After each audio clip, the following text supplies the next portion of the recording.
Hello, hello, my lovelies. Welcome in. Happy time zones. Happy Monday. I hope you all had a good weekend. Oh my god, you're right. It's Pride. Shit. To be like Happy Pride Month, I was like, wait, didn't I used to put shit? Hang on. We'll just do it live. Happy Pride Month as well. I don't mean to leave you guys on the starting soon screen for so long, but you know, sometimes you hit start stream and then you get a random flare-up of pain and then you're like, oh god, I don't think I can stream, and then it goes away and you're like, oh, okay, I guess I can stream. Also, I was worried that my PC was lagging too badly because I didn't actually check.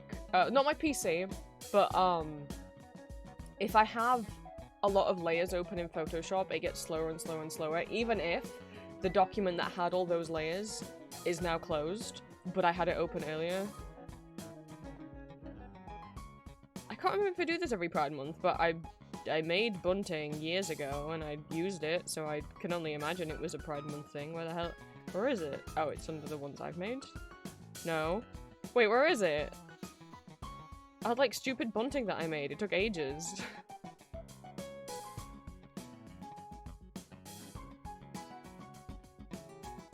Do we not have it anymore?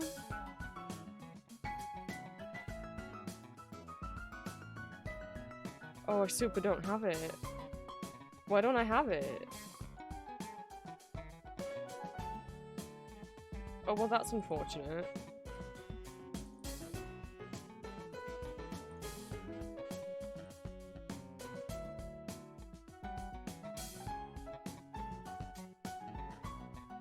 Oh, well. I was gonna be like, oh, sure, we'll put that pride bunting on stream that I used to have. I don't know where it is. It's sure not in the folder with everything else that I have as, like, stream decorations. So,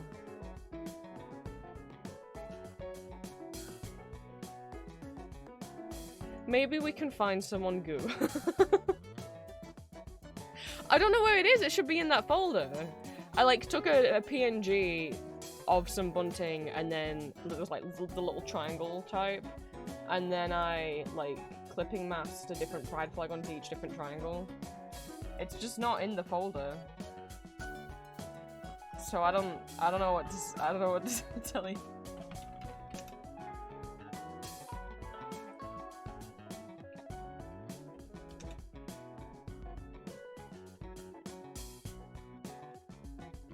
Let's see if we can quickly find some.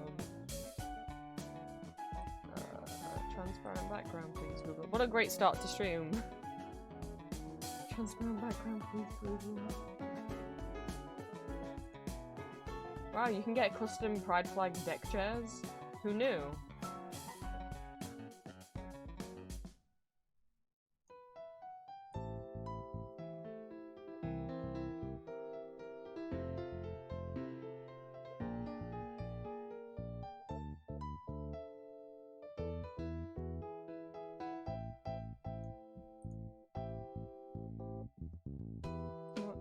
This is probably the best way to do.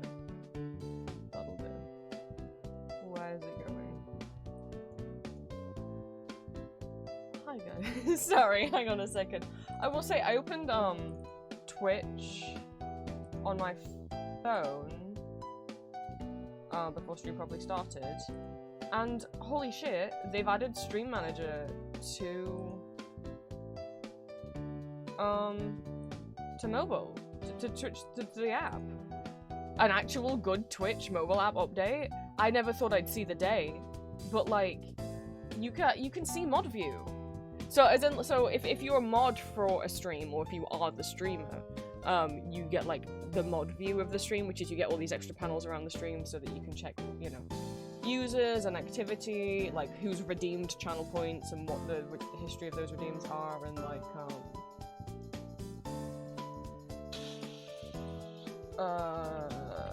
like an easier view for if you're having to ban people or delete messages, stuff like that. And that's never existed on the app before, so that's nice.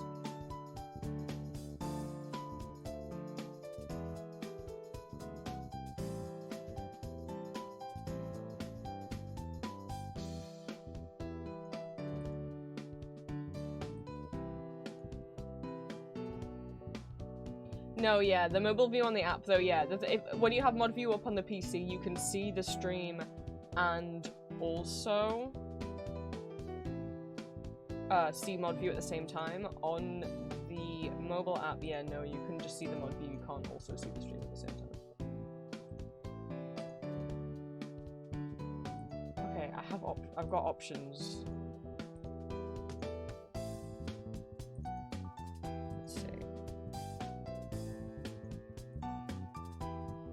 I found like a bunch of rainbow flag ones. I'd honestly rather use one with the trans flag just because I am trans, but also I feel like I couldn't find one with the progress pride flag. You know, that actually is the gay rainbow with the little pride triangle, with the trans triangle, I should say. Because I just want to be clear for anyone coming in. Let's see if how this one looks. It might be too big.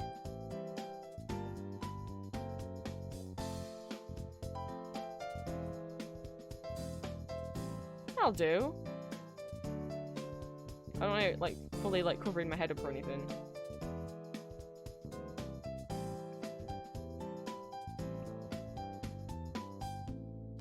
I think that's fine. There we go. Happy Pride Month. You... I was gonna say you gays. I don't know why.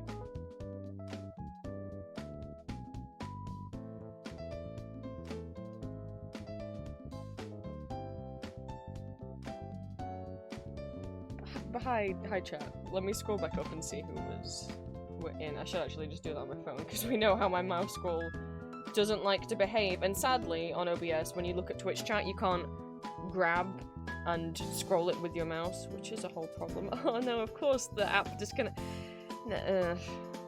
That's one thing I'd like them to fix. Every time I look at a stream on my phone, it constantly disconnects me from chat, which means either I can't type anything or I can't view the history of a stream. It just disconnected me again. Cool. Anyway, sure, let's just try scrolling up and hope I manage to get back down. Hi, Noel. Welcome in Noel, welcome in Drowsy, welcome in Olivia, welcome in Cinnamon, welcome in Green, welcome in Muzzy, welcome in Elixir, welcome in Dallas, welcome in with Romiel, welcome in Ems, welcome in Cirrus, welcome in Ali. Whoa. Careful, mouse, don't do that. Welcome in Elixir. I was just wondering welcome in Corbo. Welcome in anyone who was lurking and just listening and not chatting. I'm realizing now, we've not officially met. It's good to know you. It's good to know you, Trucklers. Well, give me a second. Okay, sure, we haven't done this in a while.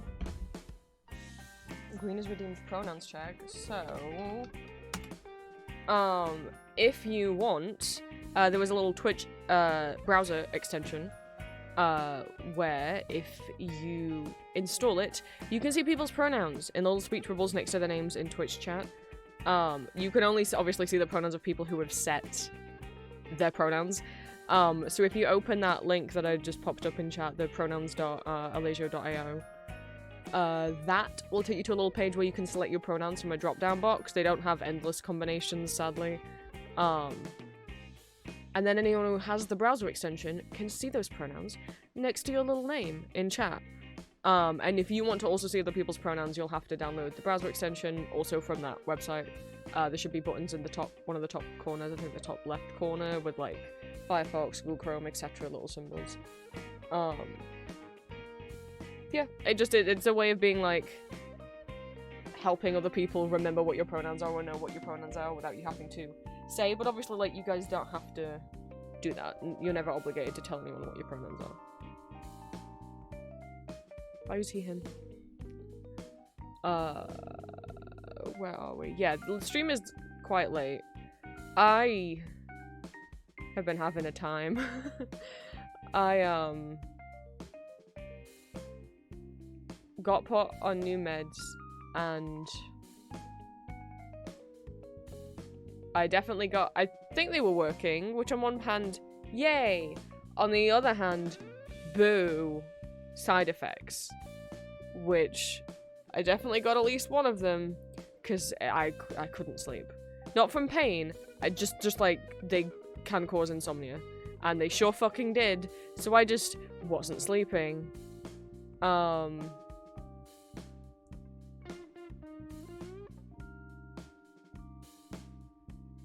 So I didn't take any yesterday. It's not a thing I have to take. They're like some stronger painkillers. I can just take them as needed. So it's fine if I just decide I don't want to take them. It's not like it's like an antibiotic treatment or anything. Like it's safe for me to stop taking them whenever I want. It's fine. The sad fact is they were helping with pain, but I'm like, I want to sleep. So I didn't take any yesterday. And I was really struggling getting tired. I was up until like 4 in the morning because I was just like, I'm not sleeping. I can't do it. And then went to bed and then did manage to fall asleep. I did manage to stay asleep because what had been happening is it was taking ages to fall asleep and then I'd drift off for like an hour and then just constantly be waking up every 10 minutes. So I slept last night, even though I couldn't fall asleep until it was quite late. Open my window.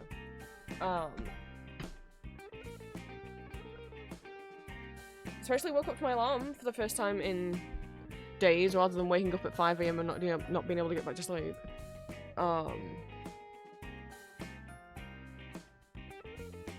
However, what has happened the last 2 mornings is bad. I'm not proud of. Normally when I wake up in the morning, I just like browse my phone and just like clear like notifications, and then I get out of bed. But I've let myself start opening TikTok again. Bad, because I was like, I'm trying to post a TikTok and Instagram again because I need to. I didn't want to, but I need to for art promotion reasons. But yeah, no. 3 hours yesterday morning. 3 hours scrolling on TikTok with no idea how much time was passing.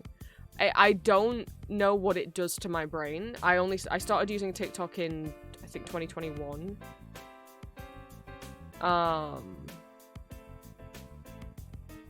And I didn't grow up with social media. I didn't start using any like internet or social media till I was like 12. So I don't. Yeah, no, it's bad. It's bad. That's why I'm not allowed to open. Like the main reason I stopped using TikTok because of how much time I was losing to it. Not for any like, not for any like political reads or anything like that. Like, I was just like, I have to stop using this. And so I didn't. But I didn't uninstall the app because I know sometimes Julia and Green like to send me TikToks. But you know, I have been saying for a long time, I'm trying not to open TikTok anymore. So if I, you know, if you guys are still sending me TikToks, that's why I don't really respond, or I hadn't responded, because I shouldn't open it. It's bad for me. Because what happens is, I open it, and I only ever open it with the intention of posting something, or just clearing notifications. Right? And then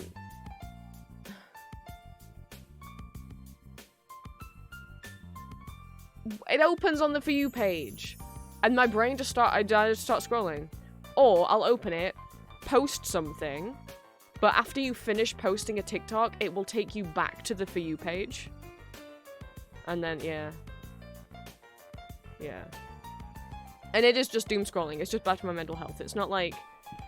Sometimes I think, oh, well, but I used to have, you know, fun sometimes on TikTok. I used to, you know, find like art inspiration and cosplay inspiration and new music. That's not what my feed hasn't been like that for a long time. It is just, look at this transphobic thing, and look at this transphobic thing, and look at this transphobic thing, and this transphobic thing, and then this upsetting, and this upsetting thing, and this upsetting thing, and this transphobic thing, and some drama about people that you don't know and you don't need to know. And then, like, oh, did you see what the Daily Mail said about this? And then, this transphobic thing. And then, like...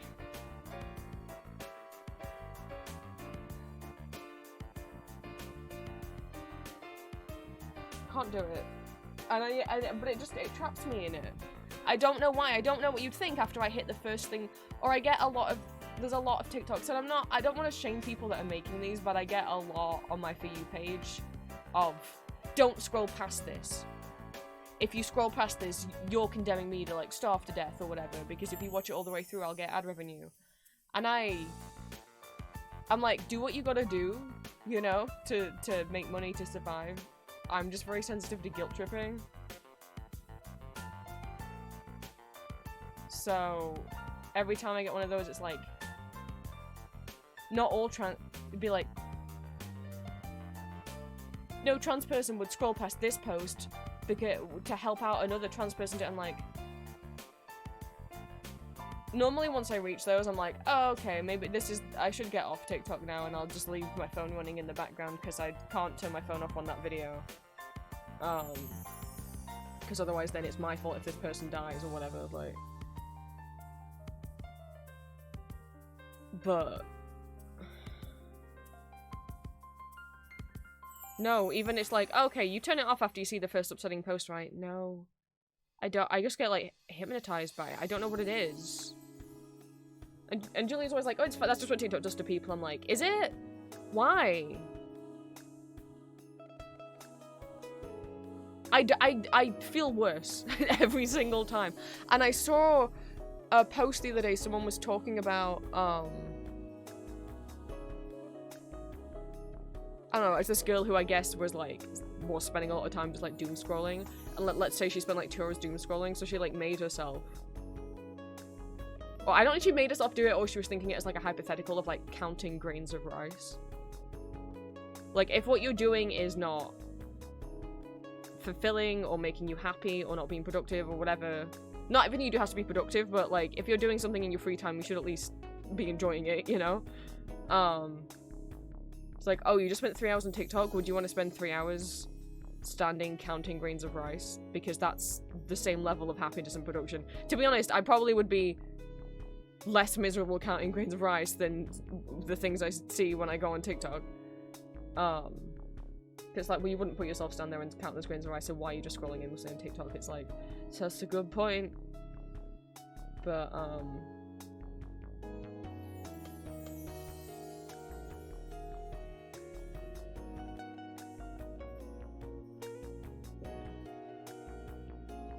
I think maybe some part of my brain thinks maybe if I scroll, I'll eventually see something nice. Like how my TikTok feed used to be, but, like, that's not what my feed is. And the problem is because I always get got by the guilt tripping posts and I do stay and watch them all the way through. That's probably why TikTok recommend me more of them. And because if I see the transphobic thing, I'm like, I feel like I have to watch it because it's making me aware of stuff that's going on, and it is not. It's not good. So it was like 3 hours yesterday morning. I think I lost 2 hours this morning to it.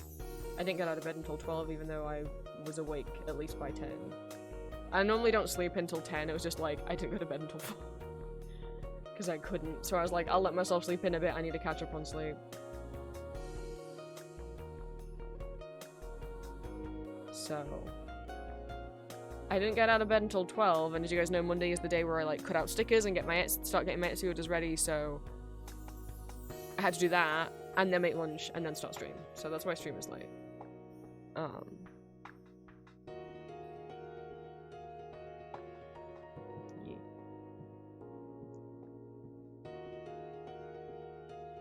I shouldn't be allowed on TikTok. Genuinely. But I don't want to be like, I need it, but it's like, nah, well, you know, what with it looking like income is going down, I'm having to return to it and Instagram. Instagram, I didn't leave because of, I've never scrolled YouTube Shorts, I've never scrolled Instagram Reels.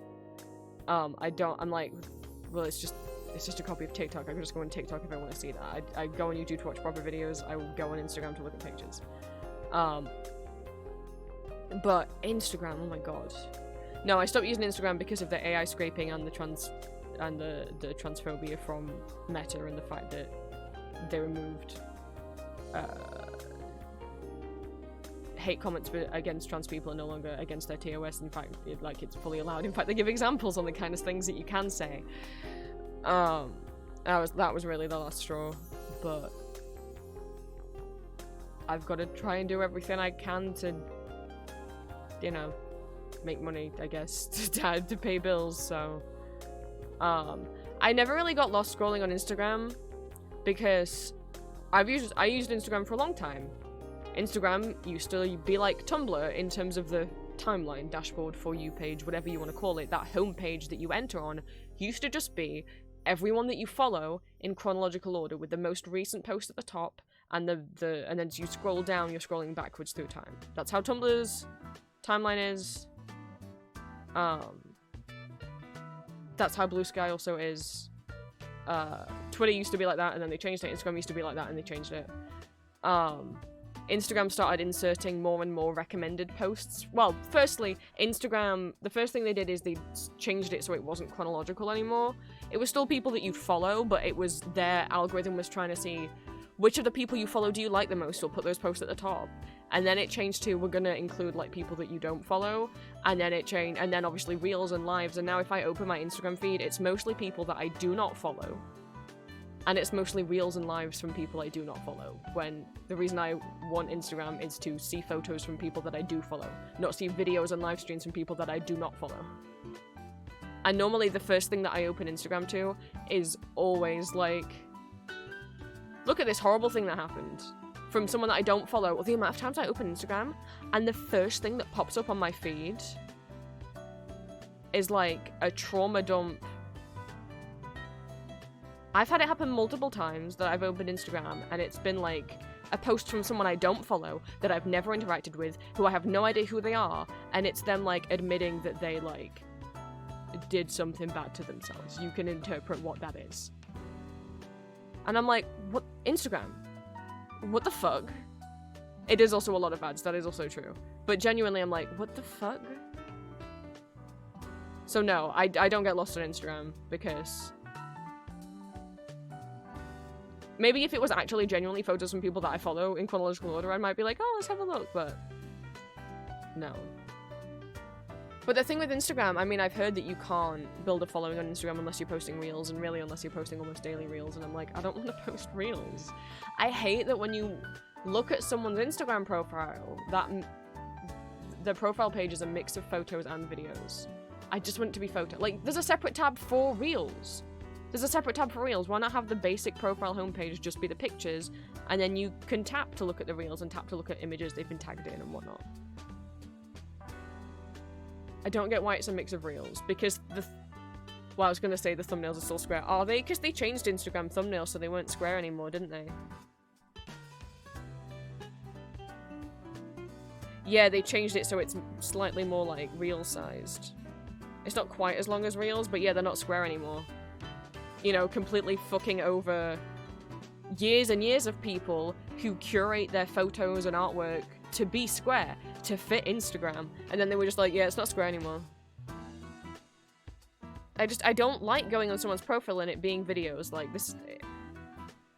Social media apps, stop trying to just be other social media apps. Instagram, you are the one social media for posting photos. Let yourself be the photo one. You don't need to also be TikTok and YouTube and Twitch and Snapchat.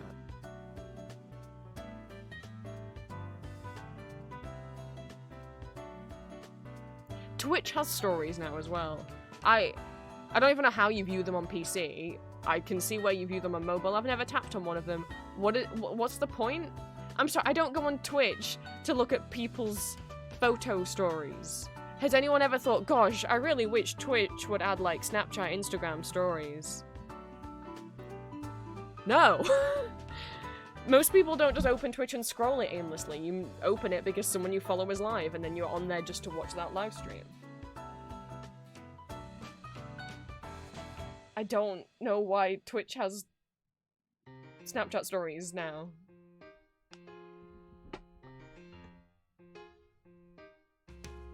But yeah, I mean, a lot of my photos that I have for my Etsy listings are mostly square. I don't want to stop because of Instagram, so that they look nice when they're posted on every social media, but now it's like, are they going to be cropped weird on Instagram? I'm not recropping every single piece of artwork that I've ever made for Instagram. It's just going to be that Instagram's just going to look fucked now.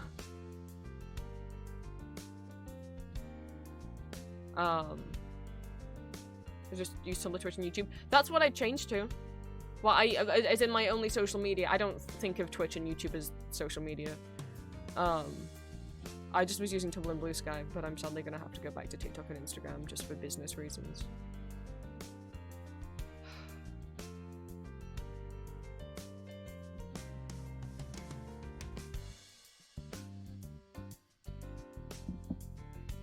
But yeah, no, I need to not be allowed on TikTok. Maybe I should I mean, I could just turn off, like, notifications. So that I don't get the little circle with the little number in it. Because that's in my brain. I was like, I have to every, you know. Well, I can't go about my day while there's still little numbers next to my apps. But...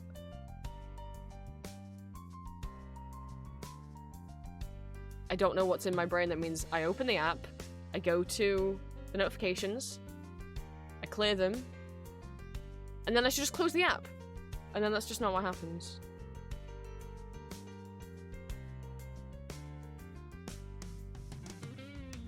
I don't know, I don't know what's in TikTok that makes me lose literally multiple hours of time. And I'd forgotten how bad it was, because I hadn't used it in like a year. I haven't actually posted to Instagram on my Empty Masks Instagram since July 2024. But, yeah, I'm gonna have to, and I got a lot of catching up to do. I put a story up being like, I'm gonna come back to posting, and that was a few days ago. I just haven't, because fucking Tumblr lets you schedule posts. So like when I draw something, it's real easy to post it on Tumblr because I'll just post it on Tumblr as soon as I draw it, but schedule it to go up at 11 PM. You can't schedule posts on Blue Sky. You can't even draft posts on Blue Sky. You can draft posts on TikTok, so I can at least film them in advance. Instagram used to have drafts. I don't know if they still do, but when they did, they were broken as fuck. They didn't work ever for me.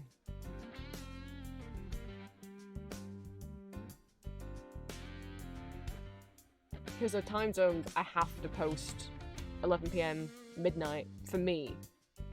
If I post earlier, Americans aren't awake and the posts just don't do well. And by the time it's 11 PM, sometimes I'm asleep, sometimes I'm tired and I forget. So, that's the, I know I said I'm like, I'm gonna stop posting Instagram again. I haven't yet. I keep forgetting. But, well, one day. Sure.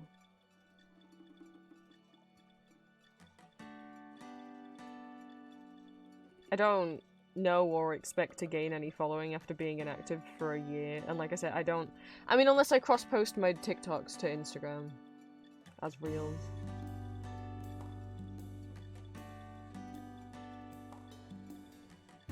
I'm so impressed by people like Milky Tomato. I don't know. It feels weird saying that, because obviously they're American, so it's Milky Tomato, but then I feel weird saying tomato. I don't know how they do it. I don't know. the work ethic they have. If people don't know, they have an Etsy shop, they're an artist, they have loads of cool stickers and pins and plushies and like sketchbooks, notebooks, sticker books. They'll like do a drawing and then they'll put that drawing as like stickers, pins, patches, badges. They'll put a background on it and then it can be on like prints, notebooks, sticker books. So much stuff. And they like post daily on TikTok. At least one video every single day of them either doing like drawing prompt requests from their TikTok comments, drawing new designs for new stickers, receiving new shipments of stickers and things from their manufacturer and opening it and showing people, hauls of stuff they've bought from like other people's Etsy shops, fan mail openings. I guess, yeah. It's like, like every single day. One of those 5 types of videos. And they also live stream. And they've got like a whole new batch of stuff to put in their Etsy shop like every week or so. And I'm just like, how do you do this? And the videos are like edited. They're not just like, here I am drawing. They're like fully edited. And I don't know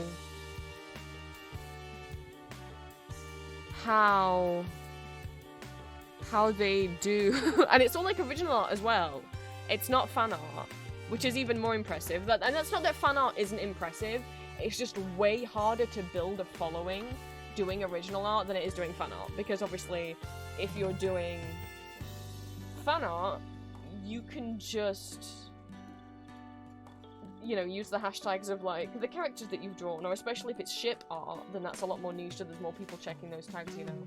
But if it's your original characters, no one knows what to search for that. You don't need to see that I've got things in my basket. But, and their stuff's real cute. They have both like cute stuff and gory stuff, so like I might scroll past some gore just to be aware. Oh, look, cats dressed up as sharks there. You got alien sharks. This is so cute. Shut up.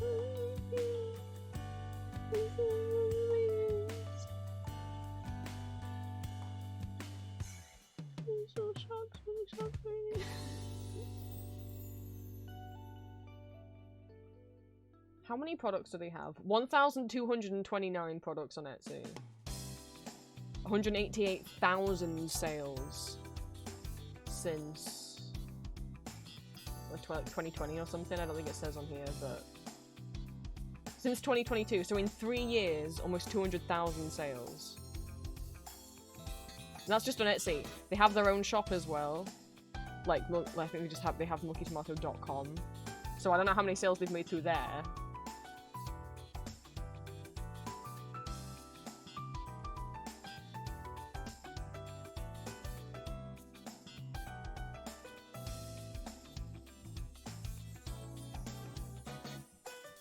See if TikTok will open. It probably won't want to.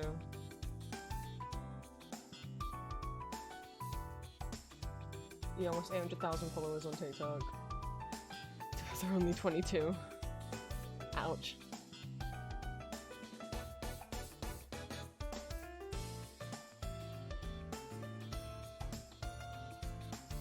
I don't want to be clear, they're very impressive, like, good for them. And they are, like, the art's really cute. Oh, I've got to do this thing. What it is, it's a tiger. It's a tiger. There he is.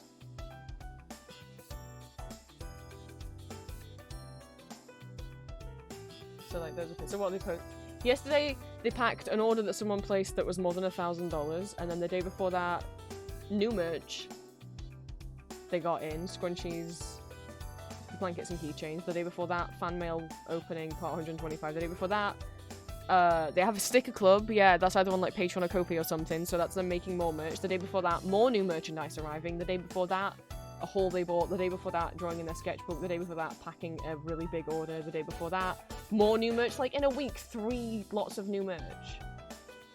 Fan mail, drawing, designing merch, unboxing, drawing, packing, new merch, fan mail, drawing, unboxing, drawing, packing, drawing, fan mail,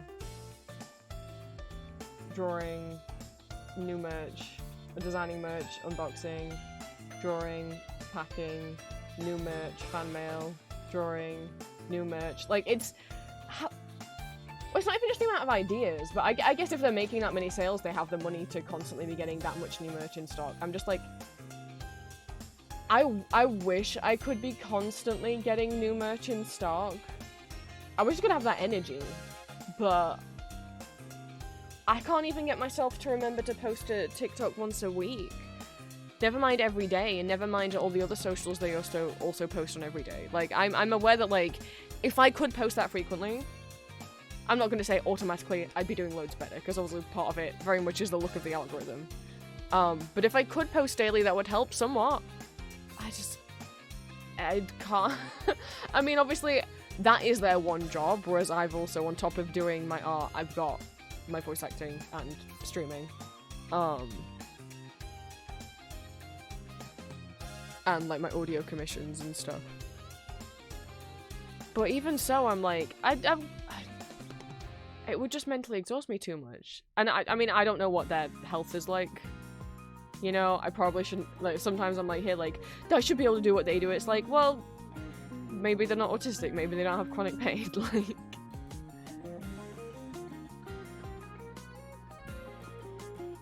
Maybe they're not currently trying to move out. Maybe they're not, you know... I know that's unfair to myself, but I look at what they do and I'm like... Fuck, I feel like I should be doing that. But I don't know how, and I want to come up with more original designs for stickers and stuff, because you can't rely on fan art forever, just in case Etsy one day, you know, any day, any company that wants to could take you down for copyright. Which, someone was asking me the other day, I think it was Ali on one of the previous streams, if I had, a Redbubble, and I was talking, and yes, however, I don't really post for it anymore, and Redbubble will constantly, they're way more strict on copyright than Etsy, because Redbubble tend to directly work with brands. They have like a partner program where you can like officially, you can get like a license to do fan art of certain shows and stuff, although I just got an email this morning saying Netflix has ended their partner program. So if you had anything up that was based on a Netflix property, good luck, it's gone now, which is probably why all my Castlevania stuff that was on Redbubble got taken down the other day. All of it. Like 20 listings.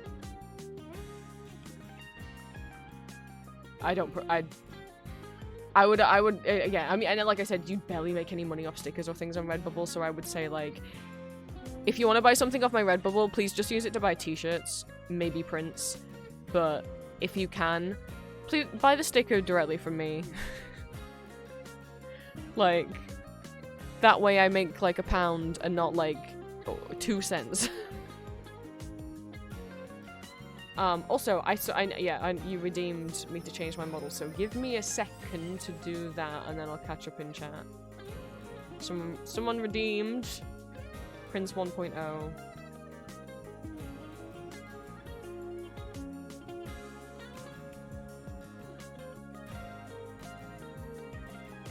Give it a second.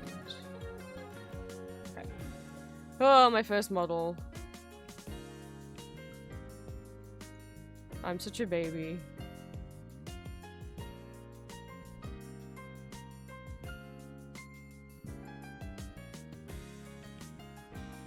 Oh, does DYK stand for do? I was like trying to pass that. I was like, sorry, my instinct was like, that's like one letter away from a slur. I really hope you weren't. I'm like, oh, that probably stands for do you know? Yes, I know what Roblox is. I'm not 90 years old.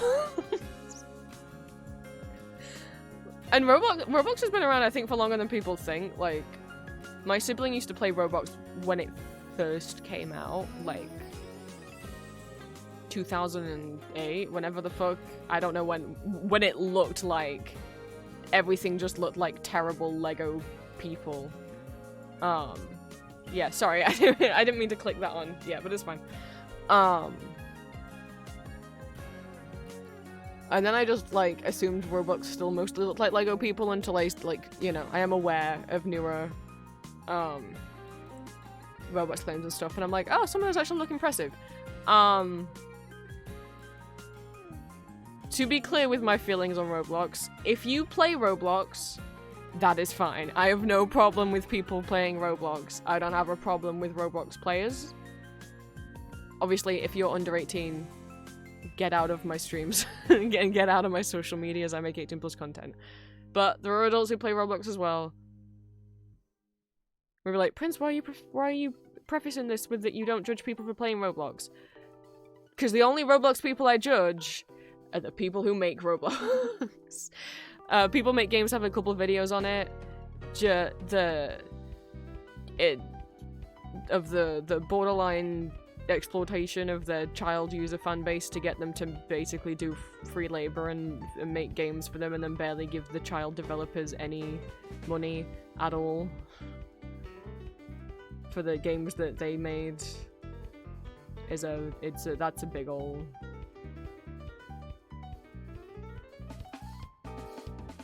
as H Bomber Guy said, Roblox didn't get popular for sound effect. They got, you know, didn't become $1 billion industry from a sound effect. They got that way by being evil.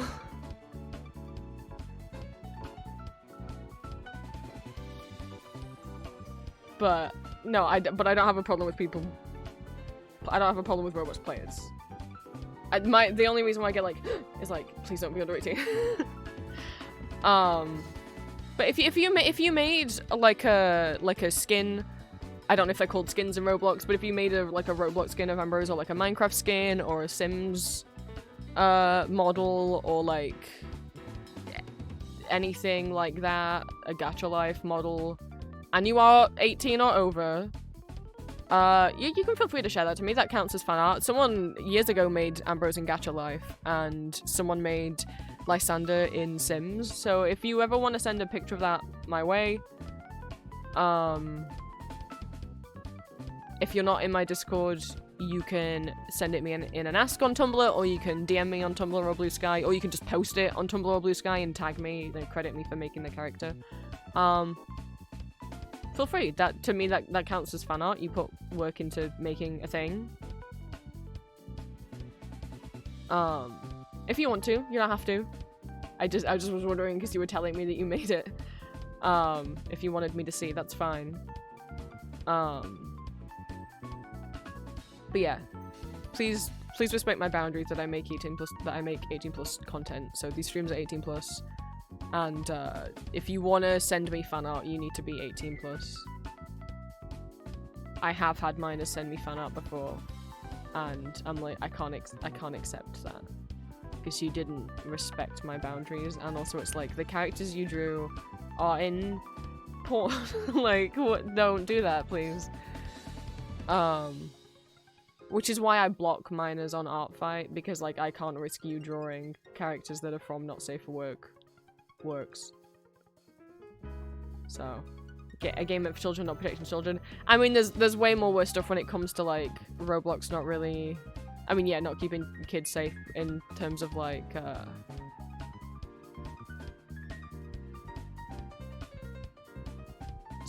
Discord servers made for game devs.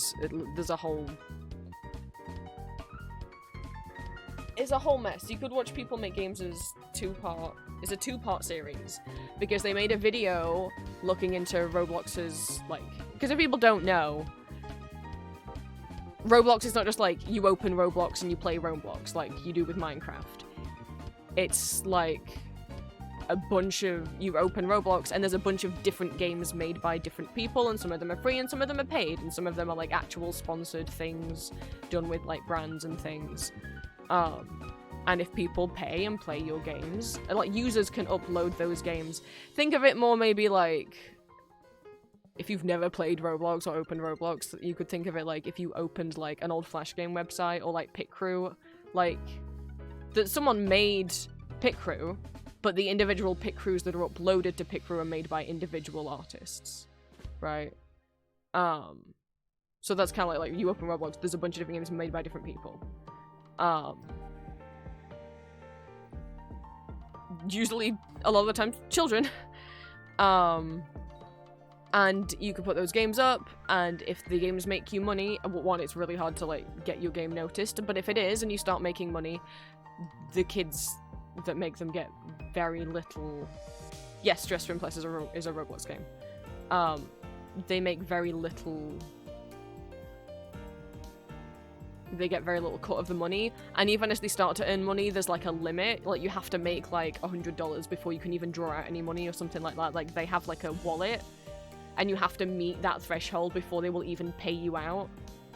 So like even if you made $99, you don't get $99, and that could sit in there for ages. Or you could convert it into Robux, if that's what, I don't know if that's what the Roblox money's called, and then just give the money straight back to Roblox, you know.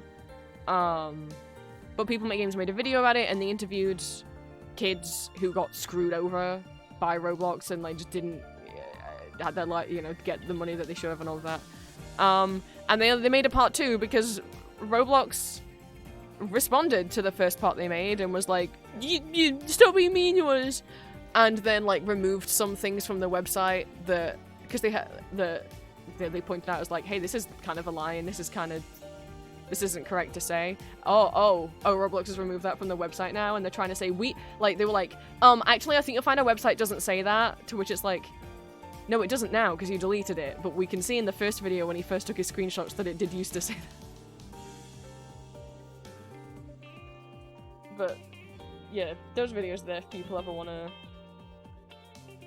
delve into. I don't remember what they were called. I'll have a quick look. I spelled people make games wrong. I think they might be some of them. I wouldn't be surprised. Yeah, they're the two top most viewed videos. So part 1 is investigation how Roblox is exploiting young game developers, and then part 2, which has 2.5 million views, and then part 2 has 7.8 million views, which is Roblox pressured us to delete our video, so we dug deeper. So those are there. It's nothing about like Roblox like drama and like predatory stuff. It's purely about the actual Roblox corporation and how it pays out developers who make games for them, and yeah. Hi, Apple. Also, Demon Webpie, welcome in. Thank you so much for the first time chat. I don't know if you hopped over from Discord, Patreon, YouTube, or if Twitch recommended me to you, but welcome in. I'm gonna switch back to my regular model now. Someone redeemed my my old janky 3, my original model. This is not what I usually look like. I look better than this now.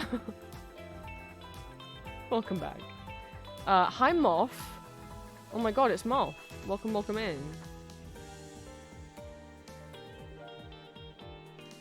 Oh, you got here via Cinnamon? Well, welcome in. Yeah, sorry, someone mentioned Roblox. It set me off. And what we are doing today? Oh my, no, I haven't been live for an hour. What do you mean I've been live? Would it?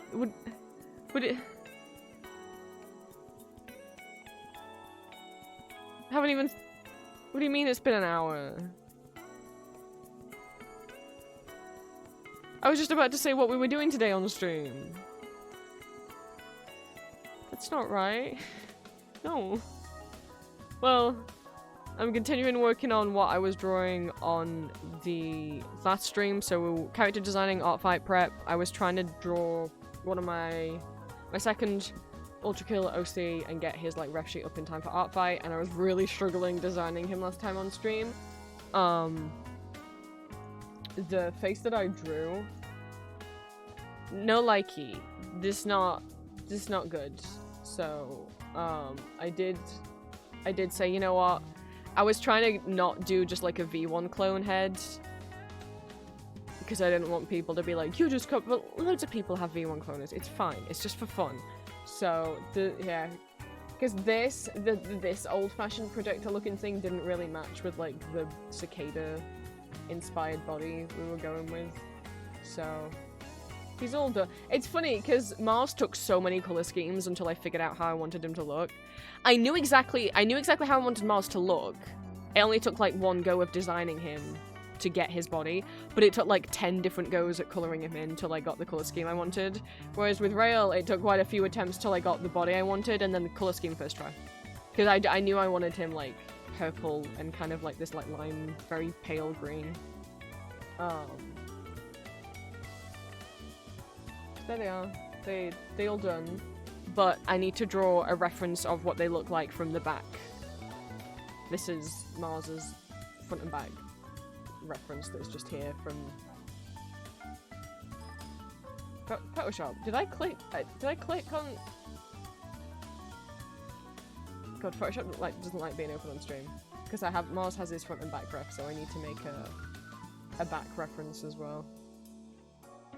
Because, you know, they're not just a regular person, they're a robot, so like the back reference isn't gonna be just like, oh yeah, you can guess from the front what he'd look like from the back. It's like, no you can't. No you can't, so back reference, and then hopefully like make like the full ref sheet like what Mars does.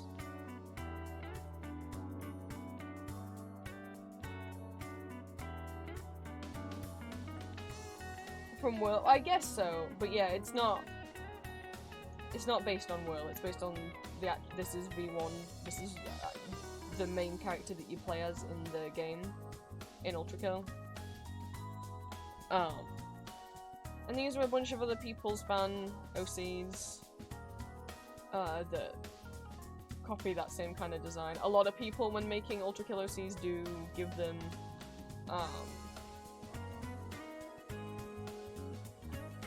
just make their own versions of V1 essentially. And I have caved, and I have done the same.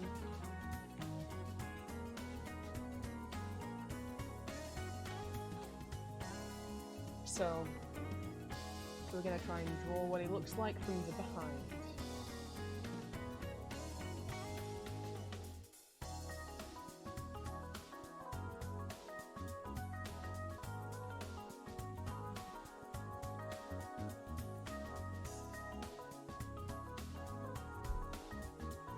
Before I start on that, I'm having to think if there's any... When did I last stream? For those who weren't here for the last stream, by the way, yes, I am streaming more often. I've been having a bit of a scare with my Patreon income going down the last few months that I am worried about being able to actually move and being able to pay bills once I move. So I've got to try and do other things to help you know, I've got to try and do everything I can to try and make sure I am making as much as I'm physically capable of. Like I said, I'd love to have the Milky Tomato work ethic and be able to post that frequently. I don't think I'm mentally and physically capable of it. But what I can at least do for now is start posting on Instagram and TikTok again on my Empty Masks TikTok and Instagram. That is where I post like safe for work art and like Etsy shop products and updates and stuff like that.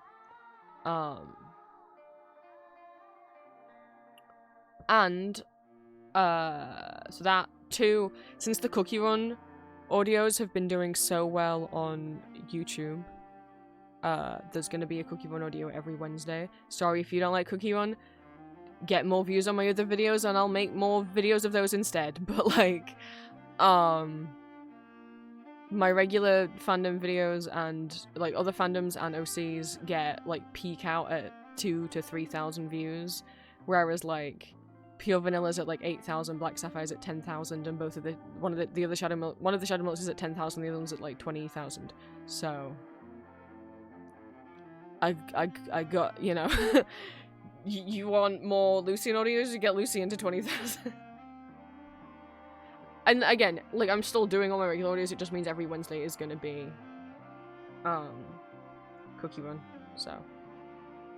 What's my least favorite cookie? Like, Cookie Run character, or like, actual cookie, like the food?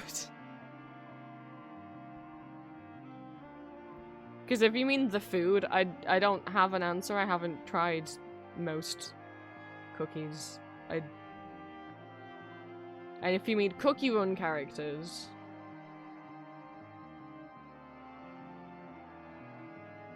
Okay. God, I mean, there's a couple, there's a few. The Creme Republic as a whole, I just hate. I hate... I'm gonna get in a rant. I hate how the game frames it as this, like, nice place.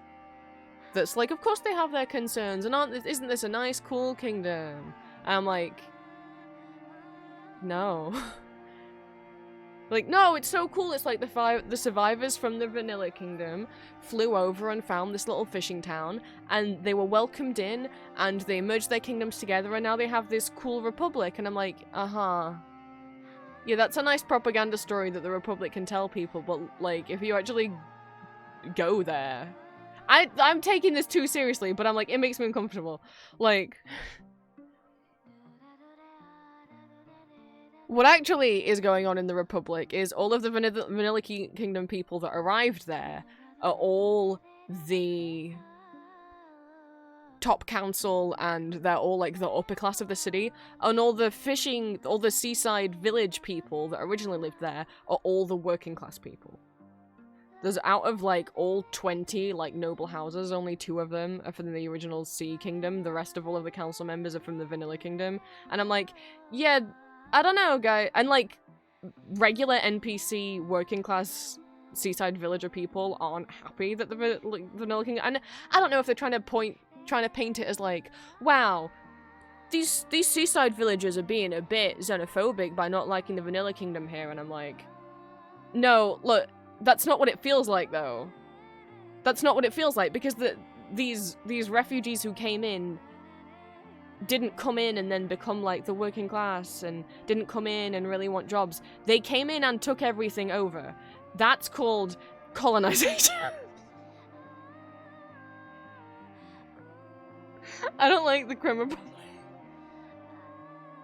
That's what it feels like to me. That's generally what it feels. If you look at a picture, it looks like fucking Piltover and Zorn. I'm gonna get a picture of the Crim Republic. It genuinely looks like Piltover and Zorn. Like, and Piltover being where all the invading Vanilla Kingdom people live, and the Zorn Undercity being, like, where all the original people who used to live here now have to live. And, like, I don't like Oyster Cookie either. Although Oyster Cookie is one of the 2 cookies who's in the upper class of the Republic, and also actually one of the original, like, seaside village noble houses. And her whole thing is, like, she wants the seaside village people to be more powerful. And I'm like, I get that. Also, I still don't like you. You're giving elitism. I don't like Vampire Cookie either. No, I know. I wanted to.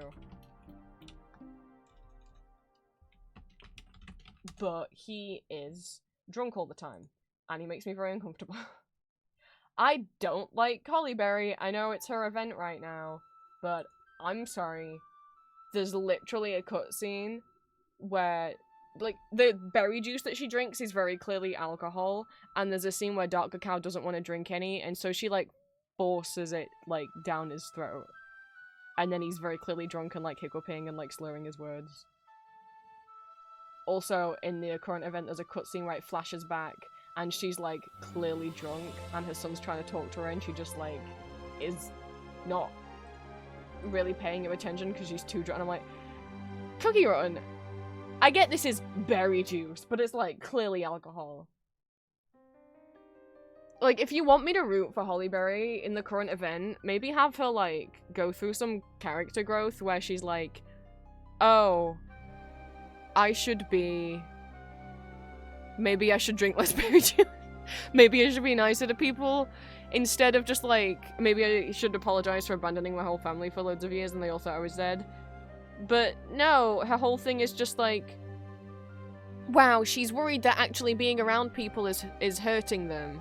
But she'll realize by the end that that's not true and she's great to be around. Like, that's the arc that we're on. I'm like, no, Hollyberry, being around people, you are kind of hurting them. Not in the way that Eternal Sugar's trying to tell you, not in, like, physically injuring them. But, like, your son's clearly got, like, major insecurity. Anyway, so this is the Creme Republic.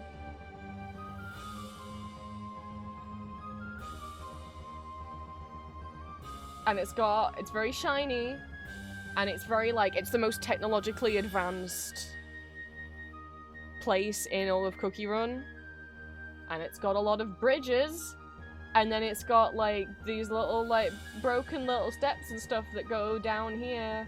And people, like, live down here and under the bridge. Is it not giving Piltover?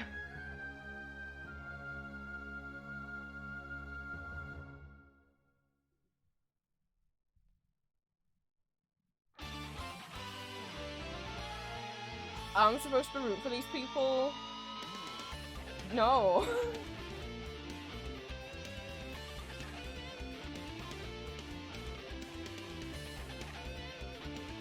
And, like, I've just got to the part, you get all of this through playing the Cookie Odyssey story, and we've just got to the point where, you know,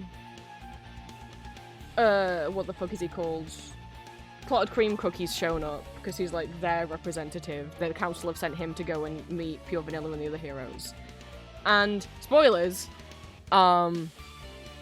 he's clearly, like, up to something. He's clearly suspicious. Crepe Cookie, like, analyzes him and is like, yeah, you're, like, this percentage deceiving and cunning and conniving and whatever.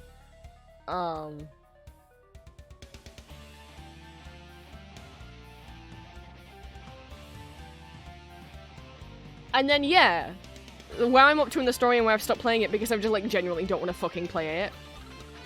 Oh, I think Clotted Clean, look, I've seen people ship Clotted Clean with Dark Cacao, and I'm like, you know what? You could redeem him. You just need to, like, kidnap him away from the Republic. So why is Clotted Cream actually there? Oh, because him and the Republic want all the heroes' power for themselves. They think that Pure Vanilla and Hollyberry and Golden Cheese and Dark Cacao and White Lily should not have the Soul Jam for themselves because that's too powerful to be in the hands of just one person. They think that they should actually share the Soul Jam equally with everyone. Which, like, I understand the concern of, like, just these 5 beings having, like, all this power in the world. However, Clotted Cream, are you actually saying that you think all citizens in Cookie Run should be equal? When you say, like, let's break up the Soul Jam and share it amongst everyone. Do you mean everyone? Or do you mean everyone in the Republic? Because I wouldn't be surprised if you mean everyone in the Republic. And also, I know you don't know the heroes, but, like, no, those are the best 5 cookies to have, like, literally, those are probably the only 5 cookies who are safe to have those things, to have the Soul Jam. They were picked to have the Soul Jam because they're, like, actually good people who are good enough and powerful enough to not get corrupted by it and not go evil. You're not. Like, if you spread that out amongst the people, I just think what's gonna happen is you're gonna have random civilians using it to, yeah, that's gonna cause a big old disaster. And, clearly, I'm getting the feeling that the Republic doesn't want to take no for an answer on this matter. Yeah, well, unlike the first 5, because the reason why the beast's corrupted is, like, from what I gather from the story, is, like, I mean, the witches reformed the Soul Jams, like, they basically, like, remade them for, like, Pure Vanilla and everyone, so quite possibly they're not as powerful as they used to be. And that's not me shitting on the beasts. I feel bad for the beasts. I'm just like, oh, I don't like the witches, to be honest. I'm like, oh, you just picked 5 random cookies, bestowed them with godlike powers, didn't give them any training or any help in how to combat them. And what you find out from, like, their backstories, at least with, like, Shadow Milk and, like, Mystic Flower, is like, oh, they just got treated like shit by civilians who expected them to just be able to snap their fingers and fix every single thing. Like, Shadow Milk having to be, like, the cookie of truth and tried to, like, teach people knowledge, and they just rejected him because they were like, I don't want to believe that. That doesn't sound true. Like, and we're mean to him. And with Mystic Flower, her whole thing was that she was meant to, like, grant wishes for people, and so what happened is people got too demanding and kept constantly, like, got angry when she wouldn't fulfill wishes, or, you know, and just wanted her to, like, wish and fix every problem ever, and then people from other kingdoms are coming to invade to try and get her power to, like, also grant their wishes, that she just wrapped herself up in a cocoon and was like, fuck all of you. I don't blame her.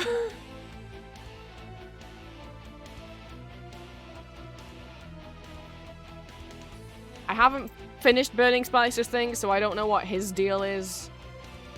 Eternal Sugar, from what we've seen so far,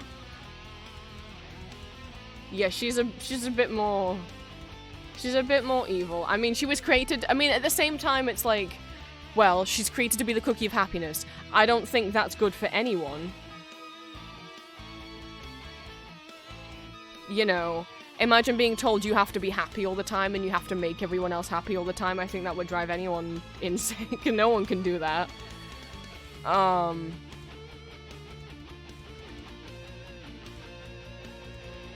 We don't see any of Eternal Sugar's people being mean to her or anything. She just full-on does get corrupted by this, I guess, like, pressure of, like, you gotta keep everyone happy. That she's like, okay, well, everyone will be happy if they just stay in my little bubble where I can, like, make sure no harm ever comes to them. To the point where if anyone tries to leave, I'm gonna, like, make it that if they try and leave, I'm gonna, like, hire assassins to kill them. That's not what she does, but, like, basically, like, if they try and leave, I'll make sure they get hurt so they get scared and have to come back to me. That's not good. That's not good. Don't do that. But, like, she could gaslight me any day. Have you seen the new costumes in the new trailer that came out this morning? I didn't think she could get prettier. Oh. I'm gonna remove Pavlova Cookie from- Do you mean, like, so that you can adopt him or so that you can throw him away? Because, like, you know what? I changed my answer. I hate Pavlova Cookie. I hate him. Change my answer. Worst cookie. Pavlova. No baby? How? In what way is he a baby? He's terrible. No, I'm sticking by- Look. He's so mean to everyone.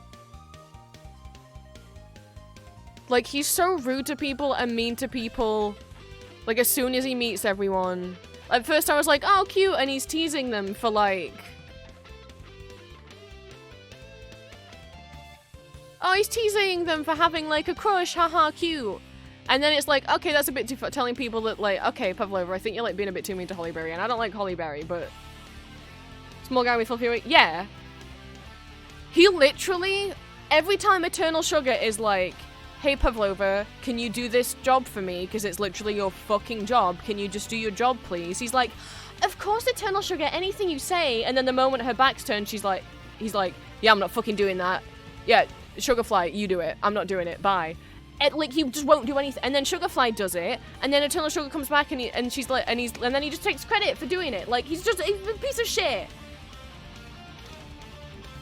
He won't do anything. He doesn't do any work and then lies to Eternal Sugar like he has done the work and makes Sugarfly do everything, even though it's meant to be his job. I wanted to like him. I was like, I think he's got a fun design. But God, he sucks. He's like so, like he's actively like rude and in my opinion, mean to people. And then as soon as Eternal Sugar, his boss, is in the room, he's like pretending like he's the perfect, most well-behaved little cherub and that he's done all of his work and that he's so nice. And then the moment she leaves, he's back to being an asshole. Which, like, if he was just an open asshole, I'd at least be like, alright, he's just an asshole. But, like, to be an asshole apart from when, like, his boss is around. So, you know, to, like, it's like a kid bullying other kids apart from when the teacher's around. And then as soon as the teacher's around, acting like he did nothing wrong and being, like, the perfect little angel. And then if the other kids try to be like, hey, no, he was mean to me, Eternal, you know, the teacher will be like, oh, I don't think so. He seems so nice. Maybe that's my own trauma of being bullied at school, but I'm like, that's what he's giving me. Is like, kid who badly behaves, but as soon as the teacher's around, just behaves like a perfect little angel. So if you try and, like, complain about him, you seem like you're the liar. That's what he gives me. Maybe that's my own problem. John Johnson takes the credit and then goes too far with the way he acts with people. It feels like he goes out of his way to be rude, right? Figured he was scared of Eternal Sugar. Okay. If the reason why when he's around Eternal Sugar he acts like this perfect little guy is because he's scared of her, right. Still doesn't excuse him not doing his work though. Like, literally, it's not like he's asked to do anything hard. It's like, oh, can you show these people around? Of course! And the moment her back's turned, he's like, I'm not doing that, Sugarfly, you do it. And everyone's like, hey, Sugarfly, that's not right that he does that to you. And she's just kind of like, oh, he does it all the time. It's okay. I like helping people. It's like, it's not okay, girl.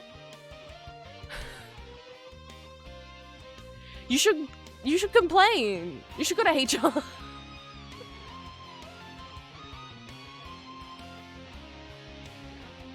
I mean, there is one point where Eternal Sugar, she does catch him being a bit too rude and then say, like, that he's gonna get, I don't think punished, but, like, does imply, like, he is in trouble. I can, like, see him being, like, I can understand him being scared of her. But at the same time, it's also, like, you're still an asshole. I don't know. I was like, oh, he's cute. And then the way he talked to Holly Berry is just like, no, your heart's terrible. It's terrible. You can't. And I'm just like, all right, dude. Wow, you're really rude to her. Okay, and I don't like Holly Berry, but like, I don't like the way you talk to her. Oh, is that what she said? Re-educated? Yeah, that wasn't. Yeah. Turtle Sugar's not good. I want to be clear.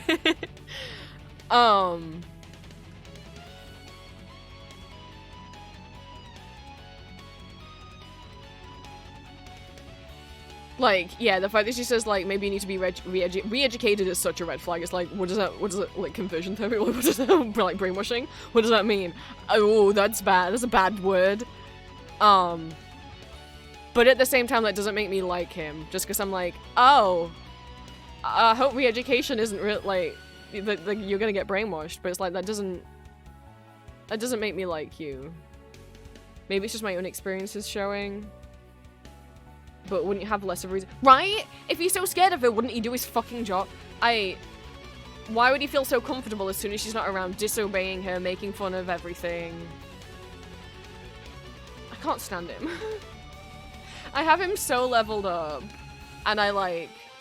And again, that's probably like... And I can understand someone being like, oh, well, I'll fix him, that's fine. You can have him. For me, personally, maybe that is that he reminds me too much of, like, shitty kids I went to school with, who would be absolutely horrible when the teacher wasn't around, actively bully, maybe even beat up other kids, and then as soon as the teacher's back, be like, no, it wasn't me, and the teacher would believe them because, well, they're so nice. It's like, they're really nice when you're around. That's what Pavlova gives me.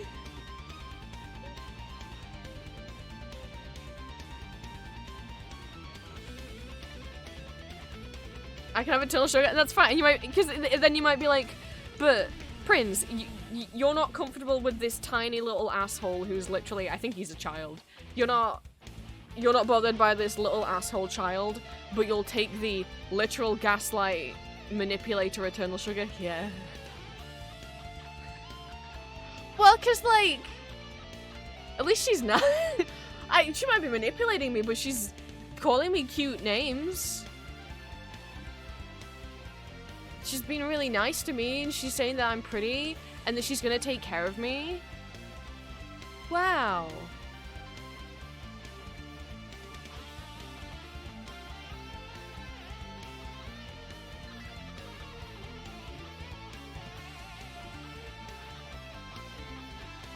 There's something where it's like, if it's a villain who's like manipulative, I can still be down. But if it's like, you're an asshole, you're a bully, you're... Like, if the character's, like, evil, I can still get with that, but if a character's, like, a bully... No. And I feel like, maybe that's just he reminds me of bullies that I saw at school. But just the yeah, sure, I'll do my work. No, I'm not gonna do it. You do it. I'm gonna make you do it instead. That's to me, that's more of a deal breaker than actively being actually evil.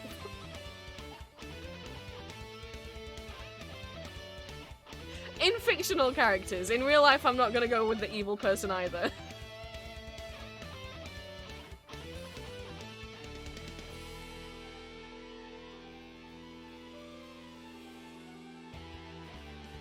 Kind of scares me. Oh, I don't mind Scary Lady.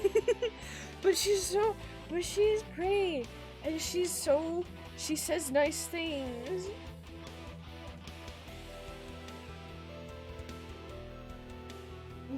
My type of, like, with male characters, I'm very, like, I'm more into, like, mask guys, or, like, some androgynous pretty boys, because obviously there's, like, Detard and Alucard, or, like, pretty masked men like Krolok, who are like I don't want to say DILFs, we can say it. And sometimes more rough mask guys. Where with but I'm not so much into femboys. Like, you do you, it's just not something that like sparked my attraction as much. But with girls, yes, both mask and femme girls.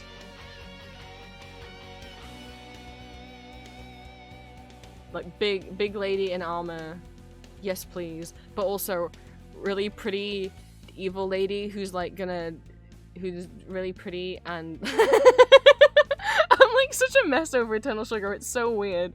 Like, I think it's the angel thing. I do like Mia Angel character. She's not literally an angel, but she's got angel wings, you know, and she descends from the sky. You know, she has got a bit, you know what? She does have a bit of a Lucifer thing going off, doesn't she?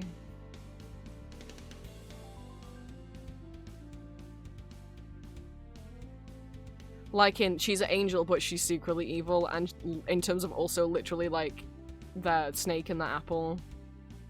Oh no, I have a time.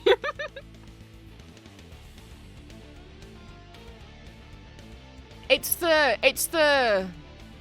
But you could put Detod in that as well if you interpret Detod as a bit more evil. You could put Detod and Eternal Sugar there, because Detod's gaslighting, you know, girl bossing. It's like characters that have the potential for like patronizing dirty talk. That's what it is.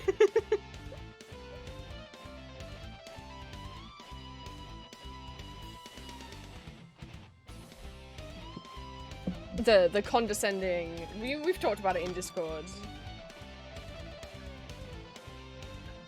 The condescending dom. That's what it is.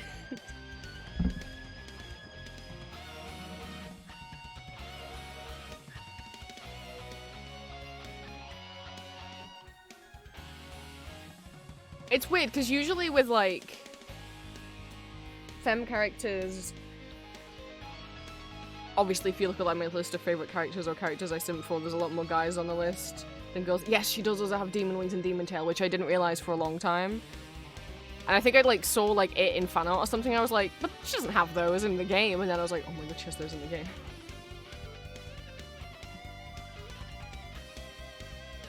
Oh my god, that's my plot point. Yeah, it's like, the only reason why there's a lot more mass characters than femme characters is just because I have just of my own personal trauma. I think it's a mix of one, sometimes when I fall instantly, because I am demisexual and demi-romantic, sometimes when I fall instantly for guy characters, it's gender envy, and I don't realize until later down the line, so that's why sometimes there's more guys, it's because it's like, you're on the, wait, do I want to be you, or do I want to be with you? The lines have blurred. And also, when it comes to, like, older women characters, because of course, you know, you've seen me, there's DILFs that I like, but I don't really talk about MILFs, because it's just like, I'm sure you guys can figure that. Pretty much every adult that I've had in my life that has been mean to me, bullied me, or amused me, were all women. Were all adult women. Actually all my bullies at school were girls as well, so I have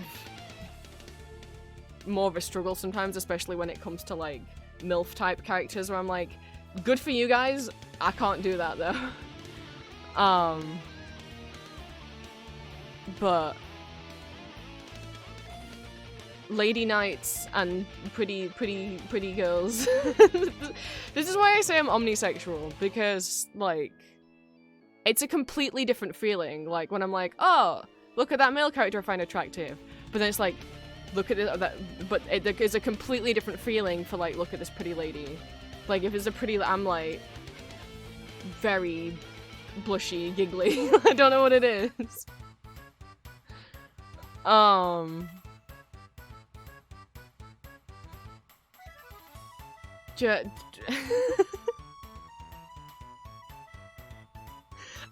only just a mess, just like thinking like, because it's weird, because obviously like looking back, the first crush I definitely had was as a kid,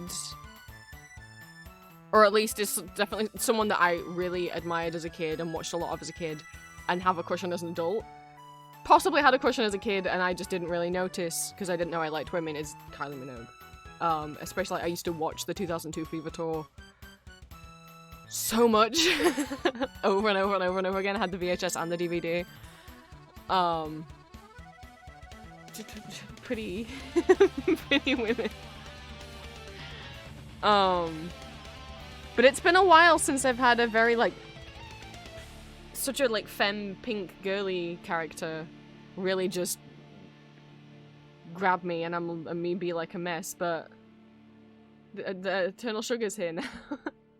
From presenting Loki still gender fluid. I mean, that's true. You know, Loki's gender fluid, the Todd's gender fluid. Sometimes I had canon Lucifer as gender fluid.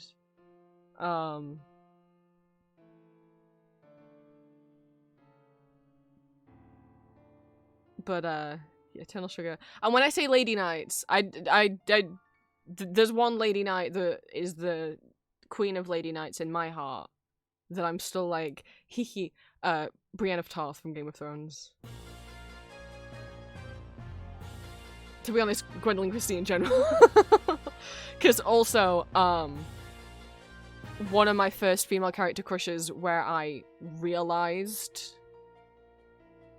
that it was actually a crush was Captain Phasma from the Star Wars sequels, who is also played by Gwendolyn Christie, if people didn't know, because she never takes the helmet off. There's like one deleted scene where Phasma actually, I think, does get, like, you see one of her eyes, like a helmet does get kind of blasted open in like a deleted scene. But Phasma was like one of the first girl crushes I had where I was like, oh, this is okay. Brienne I didn't realize until a lot later, because I was too young when I was watching Game of Thrones to fully realize like feelings for characters. And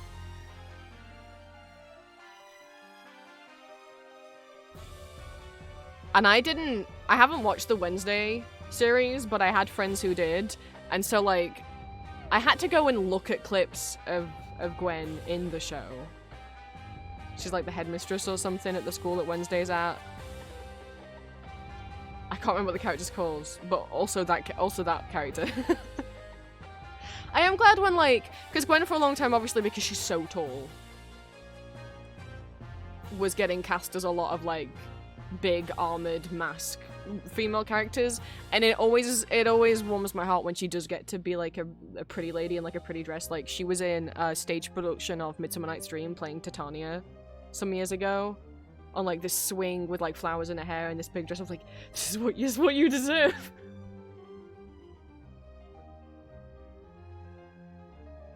Oh my god, no, because I don't know if I mentioned on stream. I mean, I definitely mentioned that YouTube tried to send me down a Game of Thrones rabbit hole because it just randomly started recommending me YouTube shorts of Game of Thrones clips over and over and over and over and over and over and over again until I was like, yeah, alright, you know what, I didn't really ship Brienne and Jaime when I was younger watching Game of Thrones because I didn't really think about fandom stuff that much with Game of Thrones, but I get it now. And then I went on AO3 and I found a fic that's like made me emotional. Which was modern AU Brienne and Jaime T for T. Like Brienne being a trans woman and Jaime being a trans man. And sadly there was still a bit of Cersei in it and the you know what, but it very much like Jaime getting out of that abusive relationship. Because also Cersei like not accepting him being trans, like still seeing him as a girl, and Jaime and Brienne meeting. Like the basic setup is like they used to go to school together. Brienne was the only openly trans person at school, and Jaime always wanted to talk to her and ask, but was always too scared. And then they meet up again as adults and actually talk and become friends, and Brienne's place ends up being like a safe space for Jaime to stay at until they fall in love. And it's about, you know, Jaime going through the first stages of transitioning, like buying a binder, cutting his hair, starting testosterone. Yes, there is also smut in it, but it's very much about also him transitioning. And even though Brienne in this is like already like transitioned as far as like she wants to, like there are still moments where she also is experiencing dysphoria as well. That was a really sweet thing. I'll try and find the name of it because I would like to recommend it, to be honest. And I'm not someone who's gone through the process of tea, or I know I've talked before that, like, I don't think I would be able to, and also I don't want to. It is more of a, I don't think I'd be able to these days. Sometimes I have moments where I think maybe I do want tea, but then I remember some of the effects of it that I don't want to deal with. I think just sometimes when I do, I'm like, when I do start thinking like, sure we don't want to try testosterone, is my dysphoria talking, is my dysphoria, you know, is most of the time I'm like, no, I don't want that or need that to be a guy. And then sometimes I'm like, but I would pass so much easier. I'd pass so much easier, I'd get misgendered so much less. But maybe I wouldn't, because you know what testosterone doesn't do? It doesn't make you grow taller than 5'4". Like, even during, like, COVID times, where I got to, like, wear a mask, like, if I was out with a face mask on and a binder, still misgendered. It's like, how... Before I've even said anything, it's not like, because, like, when I do talk to cashiers and stuff, I get so nervous that my voice jumps up, like, 2 octaves. But before I've even said anything, just from having a look at me, in, like, the most mask outfit I can put together, but still with my long hair and with me being 5'4", but with, like, a mask fully covering my face, so even if I had facial hair, they wouldn't be able to see it. No, still get misgendered. T's not gonna fix that. I don't want facial. I don't want facial. I don't know where the fuck where is this fig? I don't know if I'd be able to link it because I think it is rated D, but I can at least tell you what it's called and who it's by.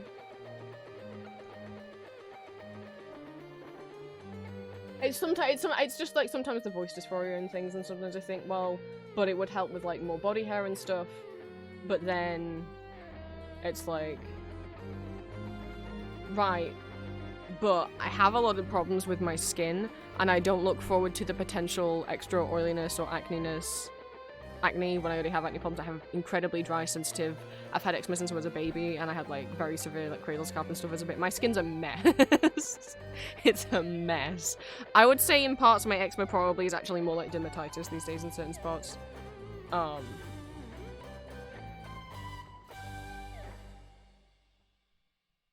That I'm like, I'm scared what will happen. And I don't want facial hair. I don't want facial hair. And I know that, like, if I started growing my hair on my face, I know that it's gonna itch me, because that's just what happens where I grow hair. And I don't want to have... One, I don't want to have to shave my face, because I would just continuously. I've done filters and makeup to be like, what would I look with facial hair? I don't like it. It makes me want to throw up. I viscerally hate how I look with facial hair. That's not good. That's not going to change with tea. So it'd be like constantly shaving, and I know what my skin's like, and the fact is I'm just going to end up probably with a rash wherever any facial hair would grow, or at least being very itchy there, and then fighting not to scratch. That's not a thing I want to have to deal with.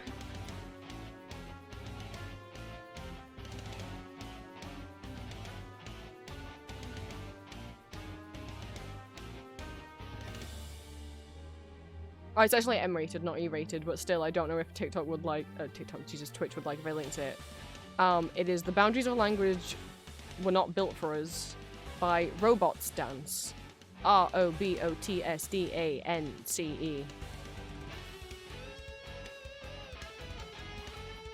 I don't know any of their other stuff. I haven't read... I was just scrolling through the... I don't know anything else they've written. I don't know anything about them.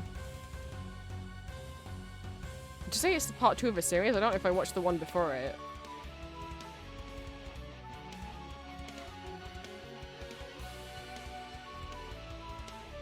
But obviously, be aware, trigger warning wise, it's Jamie, and there is mentions of him and Cersei's relationship, and them doing things, and Cersei like borderline grooming him, and them being like fooling around like at high school age, so just be aware of that. It's not romanticized or fetishized, to be clear. it is just a reality of, like, what would happen in that situation. So, absolutely understandable if you're like, oh, I don't want to read something that's got those bits in it. Completely understandable. I didn't want to read those bits either. I very much skipped past them. I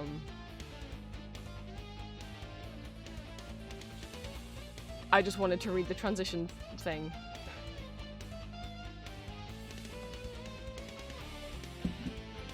I didn't react badly to facial hair. I was worried about the sensory feelings of things touching it.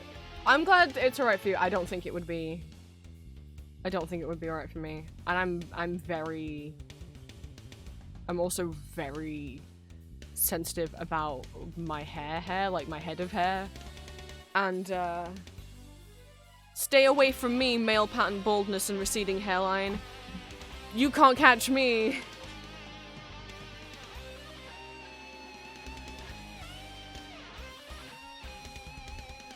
Like, and I already have such problems with my scalp. Like I said, I had, like, very severe Cradle's cap when I was a baby. I wasn't born with any hair, and I didn't start growing hair on my head until I was 3 years old. I've always had problems with it growing very, very slowly. Like, with, like, just, like, split ends being chopped off every month or so. The length wouldn't grow back. Like, Mum would take us to the hairdressers, and, they'd chop off, like, an inch of hair, and I wouldn't get it back. I mean, by the time there's, like, a photo of me downstairs when I was, like, 5 years old, my hair isn't even touching my shoulders. That's how much hair I had naturally grown by the time I was 5 years old with just split end trims. Every now and then. Wasn't even touching my shoulders.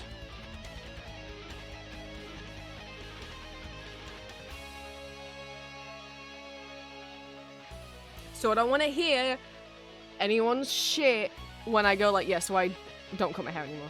I haven't cut it in years. You'll be like, but that's why it's not growing, because the split ends will just keep traveling up. I'm like, you don't understand how my hair and my skin works. If I got regular haircuts, I would literally not have hair that was passing my shoulders.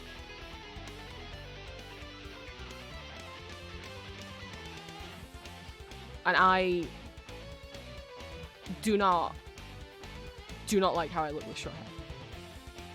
I hate wearing short wigs for cosplay, that's why I tend not to.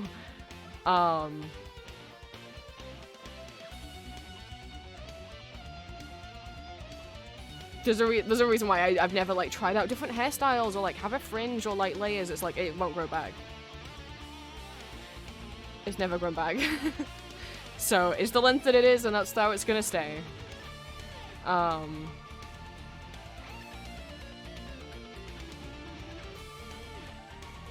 Some people are like, you took your haircut. I'm like, you don't understand. Like, no, it stopped growing because if you stop cutting your hair, it eventually will stop growing. I'm like, yes. And also mine wasn't growing anyway.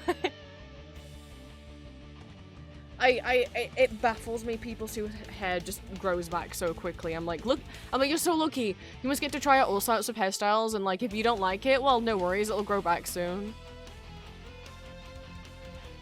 It's like when I see people, you know, when people do like pit crew trends of like, I made myself in pit crew of like every year that I was at school, and look how different I look each year. I'm like, I look exactly the same.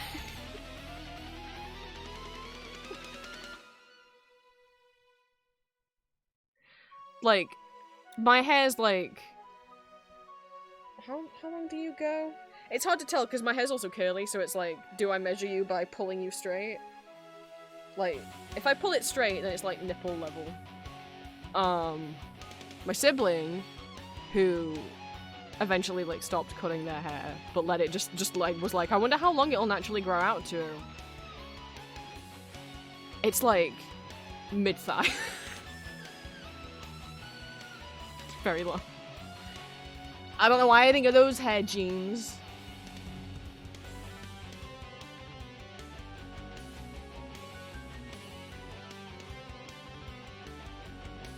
And now they just kind of keep it, and then they just keep it regularly cut now, so it's like almost at there, but I'm like, how my dad's hair grows so fast as well. Crazy fast. I don't know. We suspect it's because of my skin conditions that it just has trouble.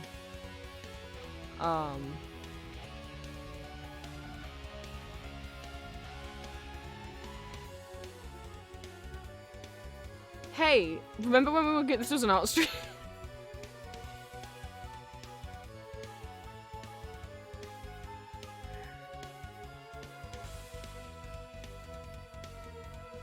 I genuinely, I'm streaming more often. I'm not gonna ramble as much anymore. That hasn't worked out, has it?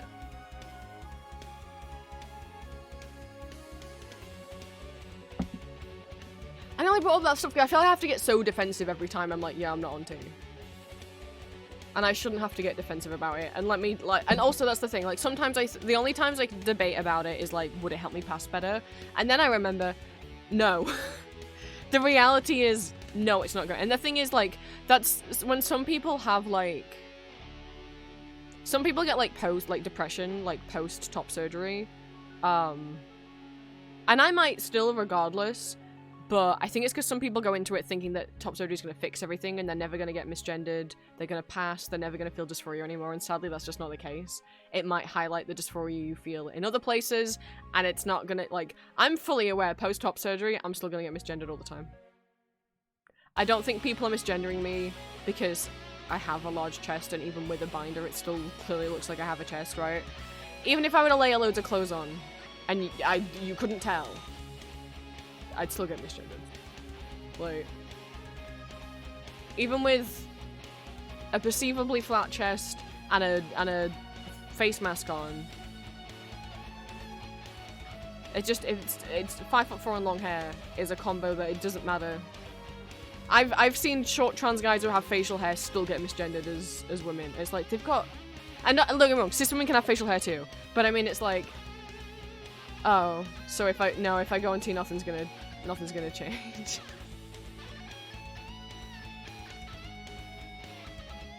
I mean, obviously it would stop what happens. It would stop my voice from, like, jumping up a couple octaves when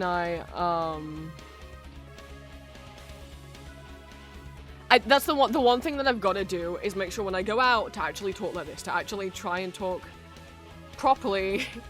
But what happens is I have to put so much conscious effort into talking like this that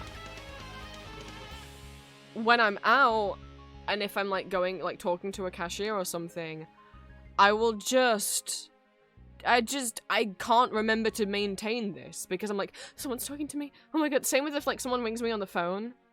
And I should just answer and be like, hello? But instead I'm like, hello? Because I'm just like instantly like, fuck. And I wish I didn't do it. And to be clear, like, I get misgendered before I say anything. But I think maybe it would happen less. I know, it's just an intrinsic thing in human nature to pitch your voice up for politeness. If you're giving a presentation, if you're talking on the phone, we all do it, regardless of gender. Naturally, your voice goes higher pitched. But I've got to just consciously remember to not do it. And then at the very least, maybe what would happen is if someone calls me miss, then I open my mouth and maybe they'll go, oh, oops, sorry. You know, maybe they won't. But at least I wouldn't feel as bad, because instead what happens is I get misgendered, my voice goes all high. Or I don't get misgendered, my voice goes all high anyway. And then I come away from that interaction like, you fucking idiot, you forgot to deepen your voice again. You idiot!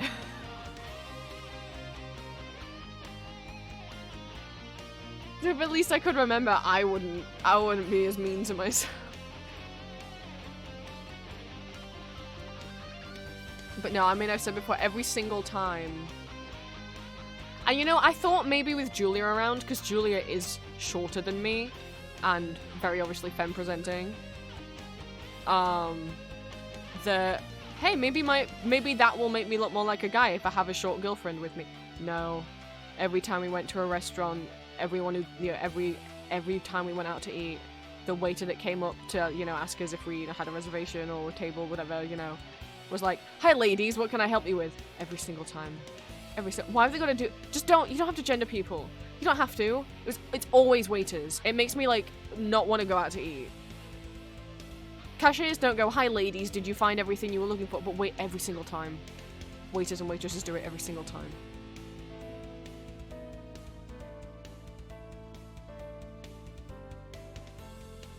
I guess they think, or they're told to do it. Like, either they think it's polite, or they're told to do it so that it's to be more polite, but it's like, no. It makes me want to not go out to eat. Waiters get in trouble for it. Who's gonna know? No one's gonna- I'm not gonna tell on them. Their boss can't- like, and I'm talking about, like, the person who's at the front of, like, the host stand. Like, your boss can't hear you. You can drop the gendered term, it's fine. Your manager's nowhere around. Customer- why would a customer ever snitch? I don't understand that. Like, who goes into a restaurant and then the waiter says, "Hi, what can I get you folks today?" And then goes, "Manager, they said folks instead of ladies." Like, who does that? Why would anyone do that? Or even if they just said, "What can I get you today?" What? I can't believe that someone would complain that someone said folks or didn't say anything instead of saying ladies. I can't imagine that ever happened. I know customers suck, but that seems batshit, beyond batshit, that you would be mad about someone calling you folks instead of ladies. Like, I would never even notice. Like, even, like, I don't know. Like, pre-being out and realizing I was trans, if someone had said that, if someone hadn't said ladies, I would have been like, I wouldn't have noticed. I wouldn't have noticed that they didn't say that, because it's not in my realm of thinking that that's ever how you greet anyone ever. I've never greeted a group of people by gendering them.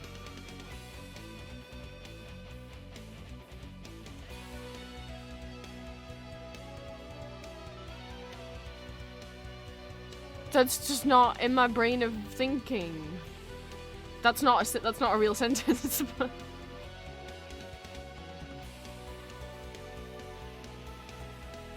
Well, let's move on from talking about transphobia. You know what? Maybe we won't get any art done. That's fine. I could ramble about some shit today. Clearly. God, I streamed on... When did I stream? Did I stream Friday?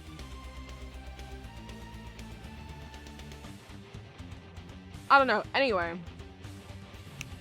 Do you guys want to know what audios you're getting this week?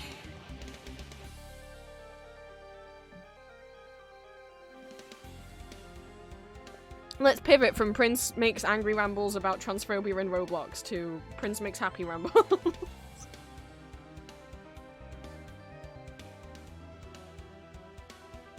So, tonight is Victor. Wednesday, which is now Cookie One Day, is Wind Archer Cookie. And Saturday, I think the person who caused this to happen is here in chat. They're in the room with us. I should look at whose requests they are. Let me try and... How do I view the description of a scheduled video? Okay, the Victor one is not based on anyone's request who is in chat. For this one... Jones, are you in the room with us? You were earlier.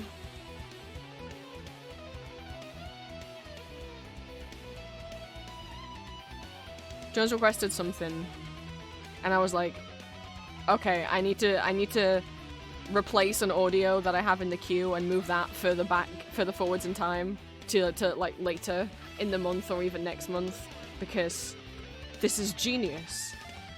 Well, it might not be, it might flop, but I'm hoping it won't flop, because maybe people will be hyped, because a new game's coming out on the 5th, so why not on the 7th, which is the next audio day after the 5th, why not post an audio to do with that game?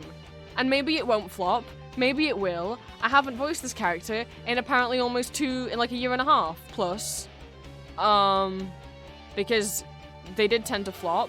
But maybe this one won't flop because people will be hyped for Deltarune. So Saturday's Metaton.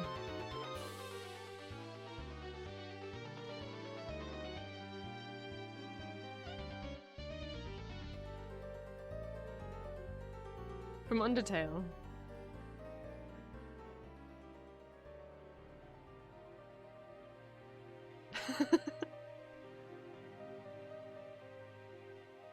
An MTT branded audio.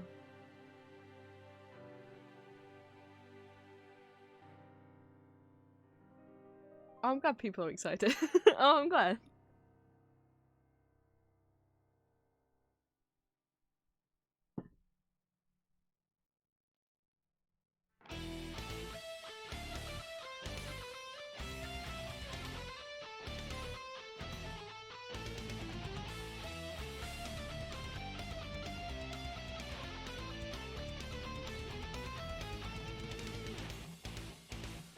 So you can say thank you, Jones. You should also say thank you, Choice. I know Choice isn't in the room with us right now, but I'd been struggling on what to do next with Barnaby and Oscar. I'm like, of course I want to voice them more, but I feel like I exhausted all of my music rambles I could go on about, because, like, Barnaby knows more about music than I do, but obviously, I'm the one voicing him. I'm not an audiophile by any means, which is people who are crazy about audio, and I don't mean music, I mean audio. I mean, like, people who get, like, crazy about, like, sound systems and what speakers are the best speakers, and, like, oh, technically this speaker in this music player makes the audio sound, like, 0.0000001% better than this other speaker, and it's like, dude, you can't even humanly tell the difference. So, oh my god, so many, like, very, very, very serious audiophiles get, like, in such, oh my god, they get so, and I get it, like, I'm serious about things I'm passionate about, but when it gets to, like, dude, you can't tell the difference between those two speakers, and I don't mean, like, you can't, I mean, it's imperceptible scientifically to the human ear. It's like, you know when people start trying to up the FPS of animation, and then, you know, but the fact is, once it gets above, like, yeah, you can see the difference between 30 and 60 FPS, but if you were to compare, like, 400 FPS to 500 FPS, the human eye can't fucking tell the difference. And that's kind of like what, like, people who are very into, like, hi-fi systems are like, it's like, dude, the human ear can't even, you don't, that speaker doesn't need it, you can't tell the difference. Like, human beings physically can't, you can't hear the difference, you can't see the difference with those FPS levels. The human eye can't see that. Yeah, most people can't, yeah, after like, if you compare 60 to 120, it's like, a lot of people can't. And it's not that people are too stupid, it's like, no, the human eye can't perceive that.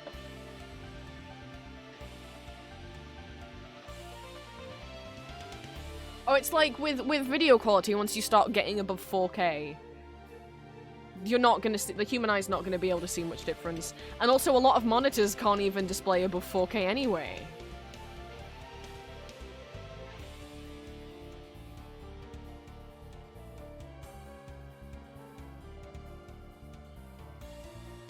But my point is, Barnaby knows more stuff than I do. And I don't know how to research that and then believably ramble about it for an audio. So that's why we don't have any, like, Victor science rambles, because I don't understand any of that shit.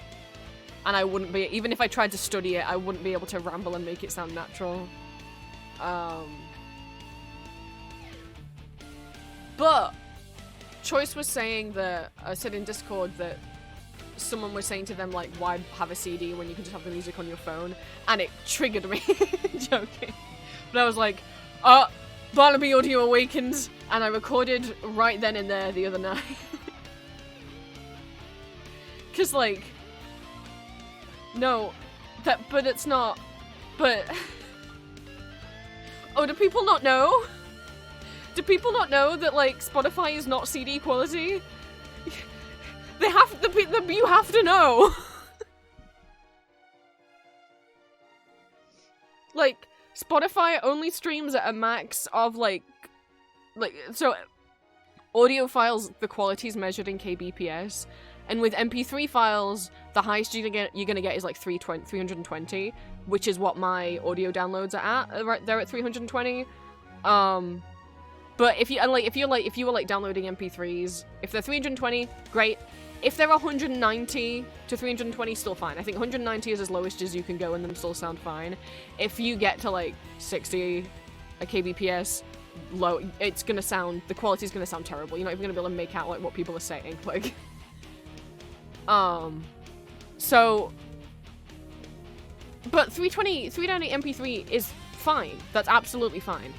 But to say that like, well, why would you have a CD when you could play it on your phone? It's the same. It's no. Firstly, most streaming services, so like Spotify, doesn't have CD quality. CD audio files are not in MP3, they are called FLAC files, FLAC, FLAC.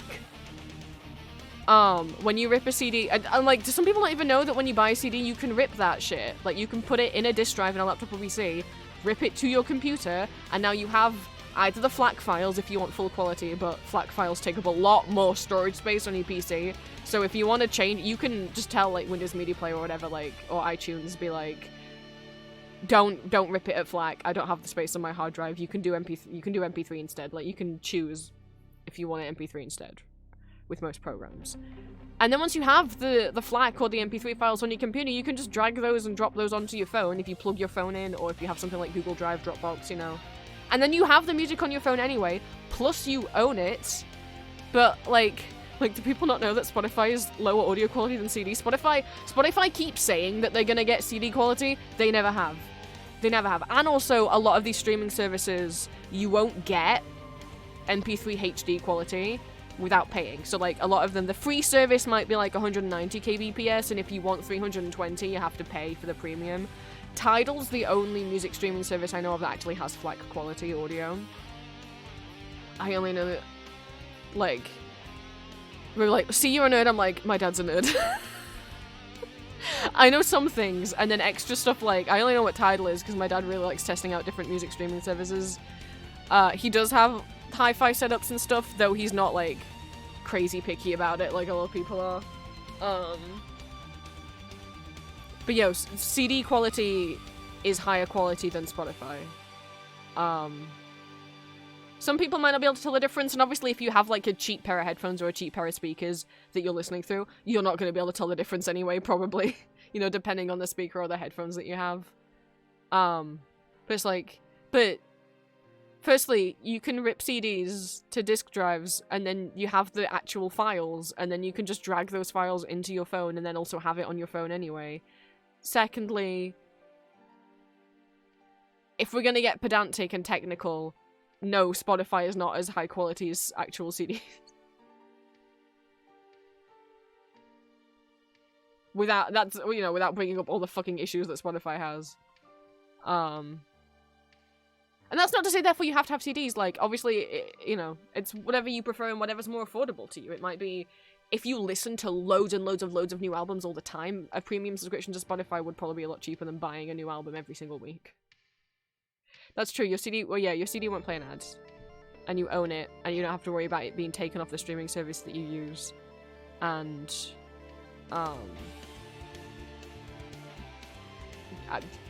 you can watch the next Barnaby audio. You don't need to listen to me. Good morning, Julia. Oh, and everyone, thank you to everyone who came for the watch party last night. We watched Plants di Vampire. It was Green's birthday. And Green learnt that it was Dinosaur Day yesterday. Green's birthday is on Dinosaur Day. Truly a fated special interest.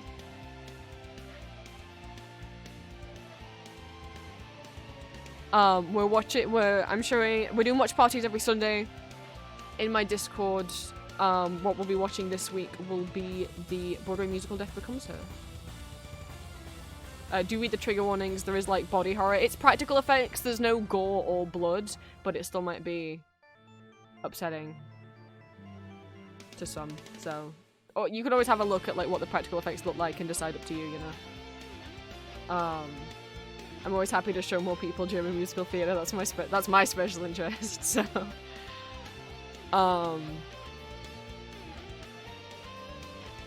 we've got other audios. I don't think I have any other updates for you guys.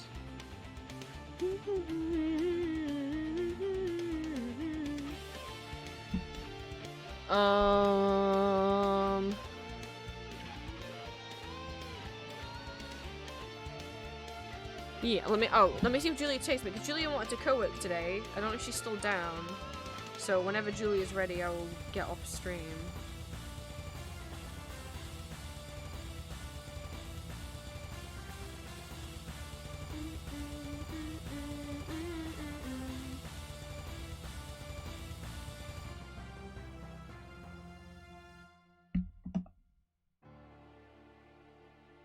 But, let's wake up and get coffee. Okay. I can't think of any other updates, though. an old hyperfixation has come back to haunt me. That I was like, you know what? Fuck it. Maybe you guys will just get a ramble stream. I have an old hyperfixation haunting me.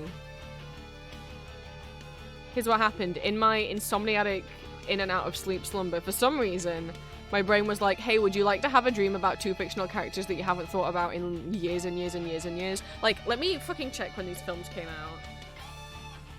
I know I drew fan art of them. I used to, like, some of the first prints I made for my Etsy shop were...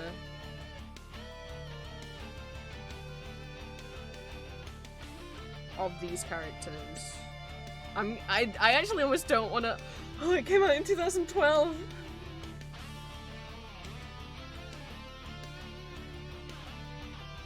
You can't tell me that film's 13 years old. That makes me want to bomb. And then... when did this one come out? 2017.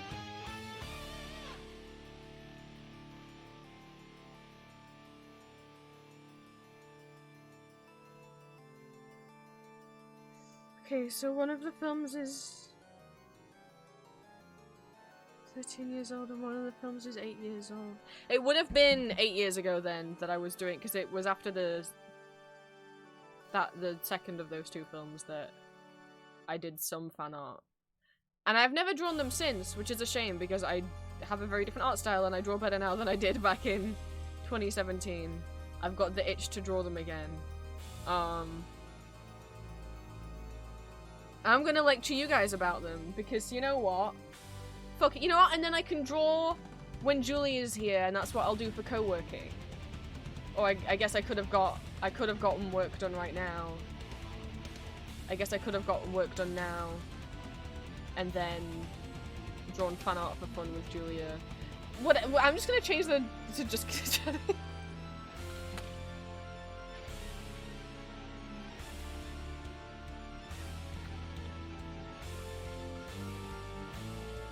Oh, Ali, don't worry, like, don't think that in the time that you've been gone I forgot, you know, about alligators.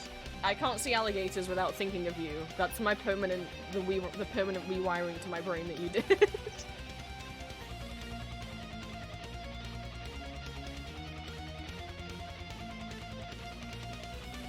There's something, you know, if I see dinosaurs I think of Green, if I see alligators I think of Ali.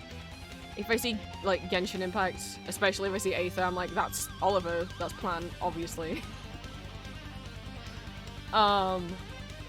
If I see, like, Twilight, I think of Julie. What fandoms do I define you guys by? Honestly, at this point, if I see people talk about Orpheus, it's not often that I'll associate other people with my OCs. But my god, Apple. Apple, what have you done? I don't need to say who it is that Apple gets associated with. We all know.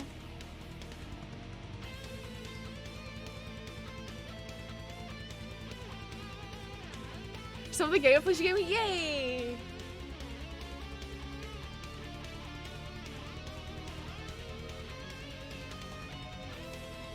Oh no, now I'm like scrambling.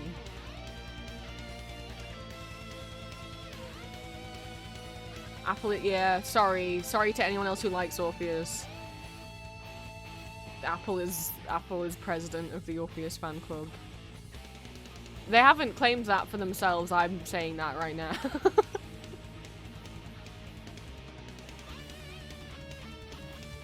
I don't know what I get associated with.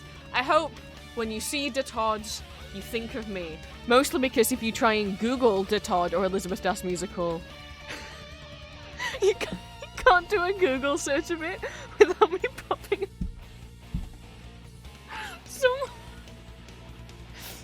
Someone even screenshot that they were searching for pictures of Tansy Vampire, like Drew Sarich's prologue, and I came up pretty early on in Google Images again.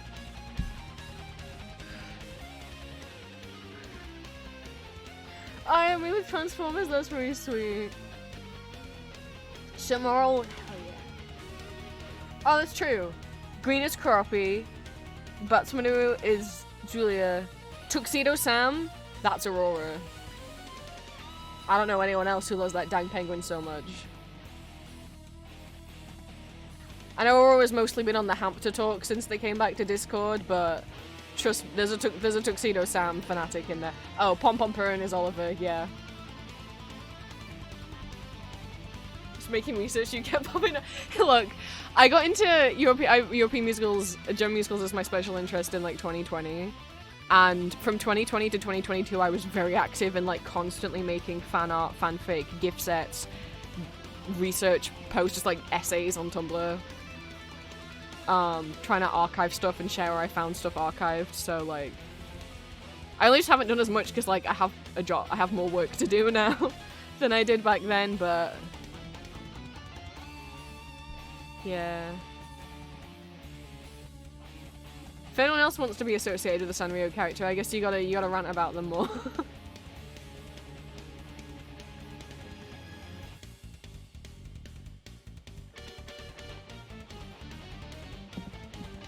Yeah, I do. For anyone who was in the Tans Watch party last night, I do have stickers and pins on Etsy. And badges for Tans de Vampire, both like pixel chibis of Krolok and Herbert and Sarah and Alfred, that you can get as stickers or badges. But also, like some older stickers. I don't know if I actually have any of the pins still in stock, but there's some older stickers like screenshot redraws and costume stickers. But last year, I did a lot of pixel chibi stickers and badges for European musicals. So Elizabeth Das musical, Tansy Vampire, Rebecca Das musical, Three Musketeers, De Graaf von Monte Cristo, Schikaneda, Rudolph a Fair Miling, Vivaldi, Mozart the Opera Rock, Notre Dame de Paris, Romeo et Juliet, Demon on Aegean, Dragonlance The Last Trial, Master Margarita. I think that's all of them. They're like split into one listing because there was too many sticker options to put in one listing. Etsy doesn't let you have more than 70 options on a drop-down menu. So one of the sticker listings and one of the badge listings are just for the German musicals, and then one of the sticker listing or the badge listings is for all the others, so German, Dutch, not German, oh my god. There's a sticker listing and a badge listing for the German ones, and then there's a sticker listing and a badge listing for French, Russian, Dutch ones. I think those are all the ones that are on there.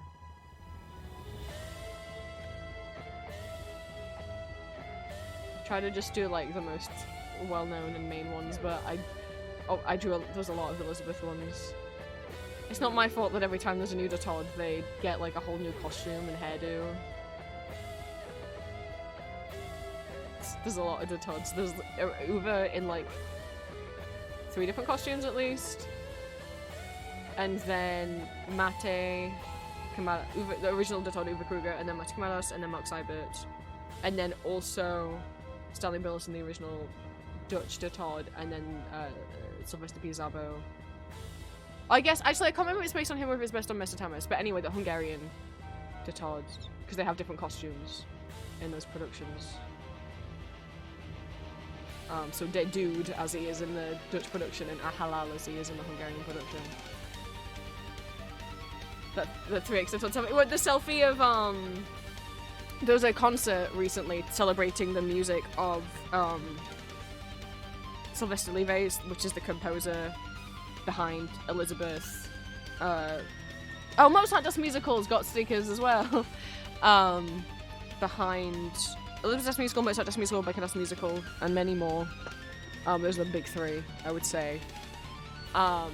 So a bunch of different musical theatre actors were there performing. I guess I haven't seen the pro shot. I haven't even seen a bootleg. However, there is a DVD. I got an email. I'm subscribed to soundofmusic.de, which is a German musical theatre shop. Of course I am. They have a DVD of it, so there is a pro shot. They've got a DVD of it for sale. I don't know if they performed, but the original De Todd, Uwe Kruger, and then the Vienna Revival De Todd, Matti Kamaras, and then the current German tour De Todd, Lucas Meyer, they took a little selfie together. It was so small compared to Lucas.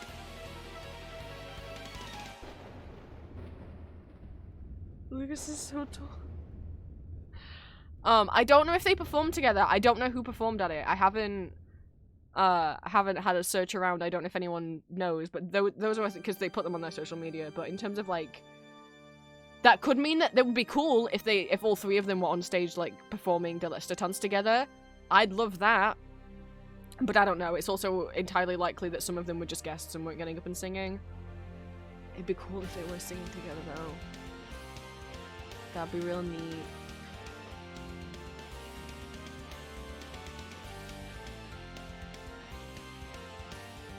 There was, in 2002, there was a 10th anniversary Elizabeth concert, because Elizabeth started in 1992 in Vienna. So in 2002, they did a 10th anniversary concert, where they had a bunch of different actors from the musical, from the original 1992 production, cast replacements, because the original 92 production ran until 1998. So there was cast changes over that time. But that's a long time. Most Broadway musicals don't get that long. That's a long time for a musical to run. As well as actors from because it was 2002, so at that point, none of the Vienna Revival had happened. So the original cast and cast replacements.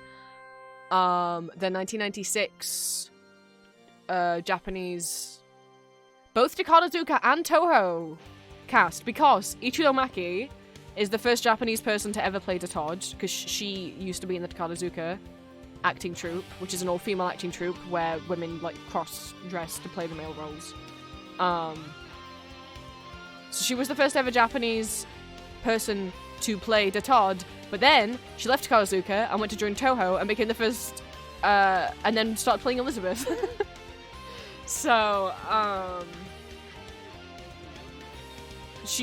they flew her across and she performs as both Elizabeth and as De Todd, which is amazing. There is one Japanese actress who's played all three main roles. Sena Jun has played both De Todd, first Lucchini, and then De Todd in the Takarazuka productions, and then Elizabeth in the Toho productions. She's played all three.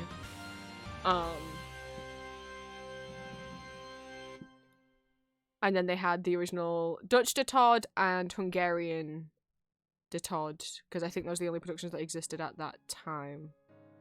There's not a pro shot of the 10th anniversary concert. You can find some bootleg videos on YouTube, and there is a cast album, which is on the Internet Archive. You got me talking about Elizabeth. That's not what I was going to talk about. I was talking about old hyperfixation that had come back in my brain. Because you have to be subjected to it too, and I was crying that, like, oh, it's two films, and the first one came out in 2012 and the other one came out in 2017, which means they are 13 and 8 years old, and I don't like that information. That doesn't make me feel good. So it would have been 2017 that I was drawing them then, I guess? Yes, because that's the same year that I started my Etsy store. And they were some of the first prints I did. I don't think anyone ever bought them. I had... I had, like, one print that I drew of both of them, and then I had another, like, a portrait I did of each of them, and then I had a version where I, like, took half of one portrait and half of the other and, like, put them next to each other on the same print, and so I don't know if technically I had 4 prints of them for sale. I don't think anyone ever bought any of them. But, what happened was, in my days of insomnia because of the new meds I was on, my brain decided to give me a nice dream for once. Normally I have no dreams or stressful dreams or nightmares, but I got a nice one. Where I just was, like, walking around this environment, and both of these characters were there, and they were friendly with, like, we were, like, clearly, like, established friends, and we talked, and, like, one of them had a crush on me in the dream, which I was, like, down with. So thank you, brain, for that. However, why of all the characters that it could have been, it's none of the characters that I've currently been thinking about, none of the fandoms that I've currently been thinking about. It's 2 characters from a franchise that I haven't thought about in 8 years.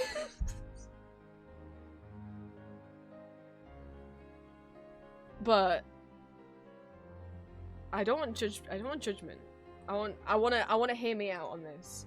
So you guys know I like robots, right? Before you go, oh, is Prince gonna do another you don't understand that robot's not actually evil speech on us again, like he did with HAL 9000 from 2001: A Space Odyssey?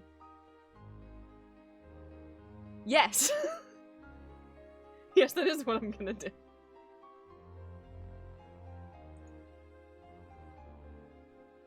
What do you take me for? I can't believe these men are back in my brain. I'm gonna go crazy. Why did you make me have a dream with them in? And out of the 2 of them, there's one that's kind of like a bit of an asshole and goes evil. And there's another one, but like it's not really fully his fault. If you just watch the movies, it kind of, but there's like books as well, it's a lot. And the other one is a sweetheart being who's absolutely wonderful and not evil and is great. Which one do you think I have the bigger crush on?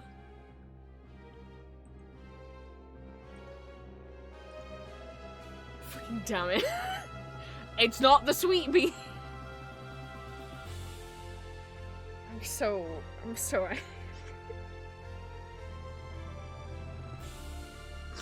gonna put different music on. One of you said, no, I like the evil one, yeah. This is for those of you, some of you said you like rambles, so, or like learning about new media from me, so here you go. This is David. This is David 8 from Prometheus, which is a movie from the Alien franchise. It's actually a prequel to any of the original Alien movies. Don't! Those of you who've seen the movie, don't look at me! So David's, he's a robot. He's a robot man. He's a robot. You can kind of think of it like Detroit Become Human android style. Obviously because he is an android. But also in terms of like... Okay. So... It's the meme guy? Oh, I don't know the meme.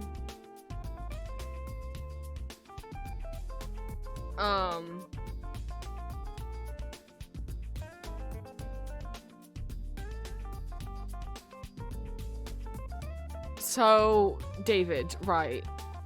You might be like, if you've seen the movie, oh, isn't that android who, like, he seems kind of okay, but, like, people are kind of mean to him because he's an android and some of the humans on the ship are, like, basically, like, phobic towards androids. But then, like, then he goes kind of creepy, and then in Alien Covenant, the sequel, where, like, you find out what happened to him, isn't he full-on evil? And I'm like, you listen to me. Doesn't he do fucked up shit? You... Listen. Listen. Look. So, I'm gonna explain that, because here's the thing with the Alien movies. They also have novelizations of the movies, and the novel versions often go into, like, more detail. Don't worry, we'll talk about the other man, because the other man is the other man that was in the dream. So, this is how David looks in Prometheus. He's made by the Weyland-Yutani Corporation. I'm not going to explain the lore of Alien, which is good because Prometheus is like technically the first film chronologically anyway. So,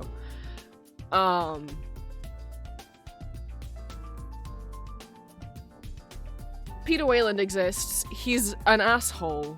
He's a businessman. He has David created to be like this perfect android boy. And then treats him like shit. And also, David is like the one, if not like the only android at the time, maybe the first android who like is clearly actually capable of emotions and feelings. Like, it is canonical that David does have sentience. Does that make Mr. Weyland nice to it? No. No, Weyland treats him like shit and actively like stomps on his like any creativity or curiosity that David has. Weyland's also got, oh my god, I'm gonna double check before I say stuff. Hang on.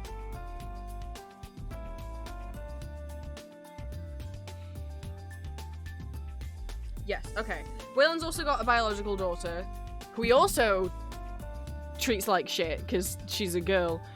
And in a way you're like, oh, well, maybe his robot son and his human daughter could be friends. No, she also treats David like shit. Because android, and also I guess probably she's jealous. Yeah, he gets treated like shit. So then he's put on a spaceship, and his father's like, right, I'm sending you on a mission. You're gonna find the alien race that created humans. They're called the Engineers. You're gonna go find them, David, and I want you... I'm gonna put you on a ship with a bunch of humans. You're gonna go on a mission to go find the aliens who created humans, and I want you to do anything that it takes to find them and collect data on them. I don't care how far you go. No holes barred. Whatever it takes. And that's literally the programming that David has. So throughout everything that happened, like, it's weird because there's even contradictions within the Alien franchise, and then also the books and the comics of like, so when David goes evil, is it because of his father's programming that's making him literally non-stop do whatever it takes to like create a new augmented human race and like figure out how to make humans live forever or whatever? Or is David just doesn't like humans anymore because they treat him like shit? And there seems to be like even contradictions within it, but so I choose to believe, one, he probably is not too fond of humans after all the shit, but that most of it is also the programming. Because it is canonical that David can't disobey orders from Weyland. So,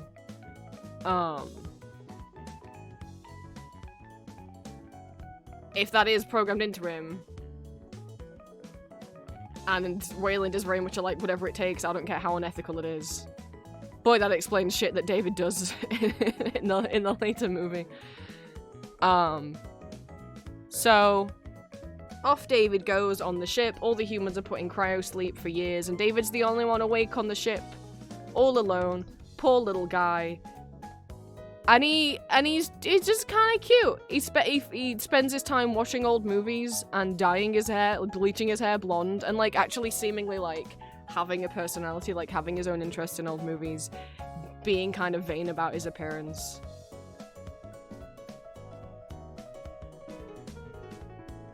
Those are very human traits. And then, you know, all the humans wake up, and instead of being like, oh, thanks for like taking care of us while we were asleep, they just treat him like shit. They just treat him like shit, and they bully him, and they treat him like shit.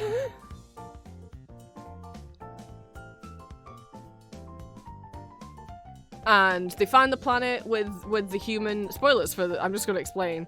They find the planet with the engineers on, kind of. And oops, the xenomorphs are here too. Oopsie. Stuff ensues, people die. It's an alien movie. People die. People get killed off by the aliens. But David does collect some of the alien goo and does drug one of the crew members with the goo to see what will happen. What happens is the guy dies. So there's one murder. Am I excusing it?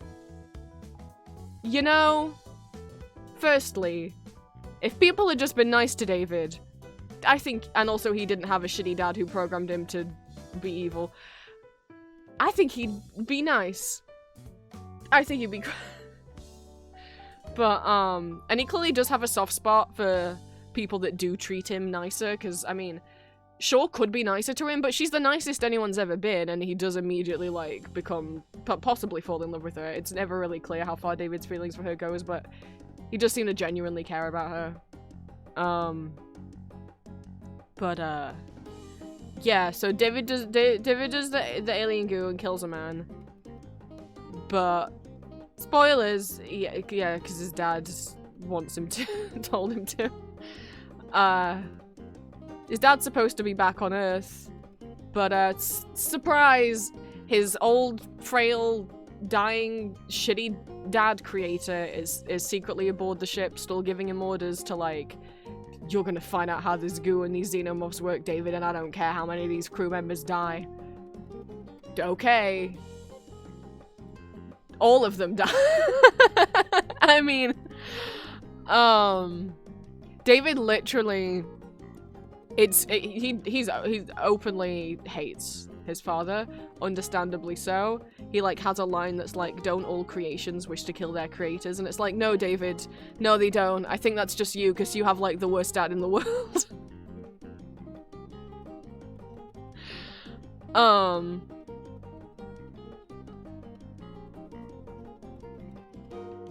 They wake up one of the engineers and they think it's gonna be this moment where, like, whoa, we're here, humans and androids, we're technically your babies, what do you think of us? And the engineer kills them all. Doesn't think anything of them. And kills them all. Almost. He immediately decapitates David. Shaw's the only one left alive by the end. I should also mention there is a bit, because it's an alien movie, Shaw does get impregnated with a xenomorph.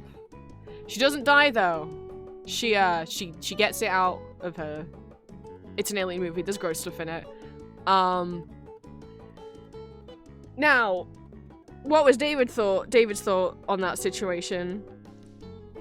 Well, he was gonna put her in cryosleep so they could figure out how to safely do something. Like, was he gonna force her to I don't know. Again, orders from Papa. Anyway, she gets it out of her, she's fine. It's amazing that she survived it. But she sure gets it out of her, and she's just fine. So it's just her alive at the end. But wait, David's not dead. He's just decapitated. He's still very much functional, so she picks up his head that's still talking to her and shoves it in a duffel bag, and off they go on adventure. That's how the movie ends. It's just the two of them, and they're gonna go find the home planet of the engineers and try and be like, hey, why the fuck did you kill all our friends and what's going on? David's dad also dies, fuck him. It's not clear if after that David still has the programming in him. I suspect yes, because of what happens. The next film in this series came out 5 years later, and we got a new boy. We got a new good sweet boy. I'm gonna show you the new sweet boy, who's never done anything wrong in his life. Ever. In his whole life.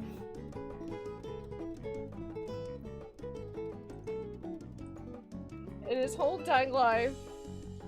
This is Walter. Yes, he's also played by Michael Fassbender, just like David. This is Walter, or Walter 1. He's such a good boy. He's genuinely really nice, never done anything mean. He's basically autistic. He's just the best bro. Alien Covenant is about a different ship, years later, that's trying to find a habitable planet to try and start a human colony on. Walter is also an android. He's stationed on that ship.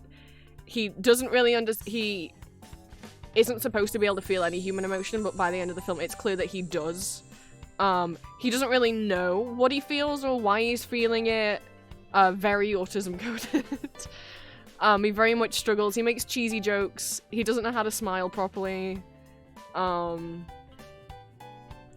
And he's in love with a girl on the ship. She's called what's Daniel's first name? I don't remember Daniel's first name. Everyone just calls her Danny. Yeah, okay, Danny has like a husband or whatever at the beginning of the movie, but it's fine because he dies. So, you know, by the end, her and Walter could just like be smooching. It's an alien movie. They all die again. But Walter's genuinely just such a sweet boy. They end up finding a planet. And who the fuck's on the planet? Oh god, it's David! Oh, and he's like, oh no! And he ran out of hair dye and his hair's all long and his roots have grown out. And he's all alone and what the fuck is there why is there an android out here? Yeah, David's gone full crazy. Like, what happened? I thought we were gonna pick up on the adventures of David the Head and Dr. Shaw, but somehow David's got an entire body. Yeah, they just like, I feel so bad for Elizabeth Shaw's character. Like, she goes through all that shit in the first film, she's dead. She gets killed off screen between movies. All the Alien movies treat their female characters better than the newer ones. I'm just gonna fucking say it, like, genuinely. Like, Prometheus and Alien, not good. An Alien Covenant, not good to their female characters. She's just dead off screen. You're like, oh, well, I guess it's been a long time. Maybe she just died of old age by this point. Anyway, David, what are you up to? Well, you know, I watched Alien Covenant in cinemas, and I knew what was gonna happen, because David, like Walter, is naturally brunette. As I said, he bleached his hair. Well, pretty early on in the movie, after they meet Walter, and now David's like, no, I know this planet, I can help. I got abandoned here. I went from the Prometheus crew, and this horrible thing happened. Take me with you. David cuts his hair. And now he looks identical to Walter. Can you see already where this is gonna fucking go? So, more alien shenanigans ensue, more humans get killed off by the aliens, blah blah blah blah blah. By the end, there's like a couple humans left alive, including the token girl, and Walter, and David. Oopsie, wait, what? Oh, they find Shaw's body? Oh, David's been experimenting on Shaw's body, like, Giga style, like, crazy xenomorph experiments on her. Oh, David, no. Oh, David, no. Oh, I don't think you can come back from this one. So they're running away from David now. And as Danny and I think there's a couple of the human survivors, I can't remember, are running to the ship. Walter and David get into a fight because Walter's a good boy and he's trying to protect Danny. And they get into a fight, and then the camera leaves them, and you just see Danny, like, run into the ship, and you're like, oh. And then Walter's here, and it's all good, and you're like, fucking. They fight, and at this point also Walter, like, loses an arm halfway through the movie. And then Walter shows up, and he's like, I killed David, everything's alright, and I'm like, that's obviously David's. That's obviously David's. Or he loses like a hand. I don't think the whole arm. I'm like, that's obviously David. He's just switched. You think he can't have killed Walter and then changed clothes?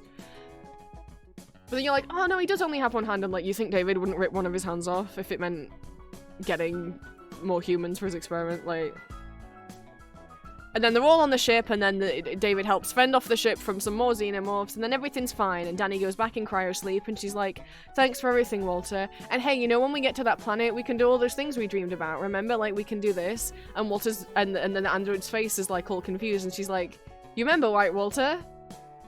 Right? David? And he's just like, good night, Danny, and then puts her in cryosleep, and then, like, you see that he's got all these, like, xenomorph baby samples, and you're like, oh god, he's gonna experiment on her. And that's the end of the movie. And then there's been another Alien movie out since then. Yeah, it doesn't mention David or Walter. It's a completely new character. That plotline just got abandoned, I guess. But that's not it for David and Walter. Because, they made some short films to, like, explain what happened as well. And so, what actually happened, which we never see, we didn't get a proper Prometheus sequel, is that after decapitated David and Shaw left the planet, I guess at some point Shaw also went back and got David's body and then reattached his head to his body. And then they flew off, and David grew to hate humans and also hate engineers because, you know, he's got daddy issues, and also, in my opinion, which I have facts to back, I have proof to back it up, still adhering to his evil dad's programming of, like, you've got to do whatever it takes to, like, I don't know, like, take DNA from the engineers and the xenomorphs and try and combine them with humans to make a superhuman race. Like, that's what is going on. They arrive on the engineer planet. David kills them all. Just wipes out the engineers. Just, like, sends, like, a horde of locusts or something on the planet, and they're all dead. And then Shaw was like, hey, David, that wasn't very cool. I didn't think that was the plan. And so David kills her. And then starts experimenting on her and then the engineers' bodies. And then they get found by the Covenant crew. And then he kills Walter and switches places, and then that, you know. And then they made a short film that's only, like, a bonus thing on, like, the DVD of Alien Covenant, which shows what happens immediately after. And it's David talking about the experiments that he did with Shaw, and also then the experiments that he could do to Daniel's body, and it's like, dear fucking god. They're like, Prince, why do you like this guy? Because he's not just doing these experiments like a creepy man in space, like a mammoth. Like, he sends all of it. It's revealed that he's sending all of his experiments back to the Wayland Corporation on Earth. They know about it. They know everything that David's been doing. He's been sent. Fuck! Oh no, he's super still being programmed. Oh, Matt, like, do I think David has some drive in him? I think genuinely David is fascinated by the xenomorphs. I think there is some of that in him, genuinely. And I think he does not like most humans. At the very least, does have some hatred to humanity, which is understandable given how he's been treated. But that little short film revealing that, like, oh my god, all of David's experiments are being sent back to his dad's company, and they're, like, reviewing it, and, like, they're cool. They know about everything that. Oh, they want him to be doing this. Oh no. But the movies never really show that. You know, you only get these tidbits of, like, oh, David's still being programmed. Oh, he deserves better. In the books and these extra short films that they made. Which was it? Some of the short films were cute. They made some short films of the Covenant crew before they all got killed, of, like, Walter and the humans, like, interacting and, like, just being goofy, and they're like this little found family dynamic, and they're cute. The crew on the Covenant treat Walter better than the Prometheus crew treated David. Some of them are still not the nicest to Walter, but the majority of them are not mean to him. The majority of them are just kind of like, he's an android, I don't really know how to act around him. Danny's actively very nice to him, but overall they treat Walter a lot better than the Covenant crew treated David. Than the Prometheus crew treated David.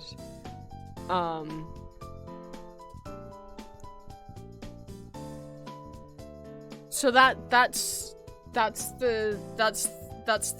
the Michael Fassbender alien robot men. They're back on my brain. I know, and I'm like, I'm scared to, like, draw anything with David, because what if people go, but he did I'm like, one, I think about interacting with him on the Prometheus before he spiraled and went evil. And maybe you could get him free of that programming before it gets too far.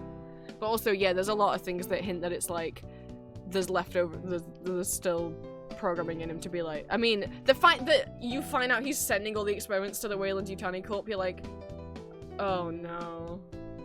Oh, they're all in on it. Oh, this isn't like rogue android breaks away from his company and his programming and starts being evil. This is android is being evil because company is telling him to, and or at the very least supporting it. God fucking damn it. And yet the movies like never really make that super clear. Again, like I say, it's like extra bits from other source material, which sucks.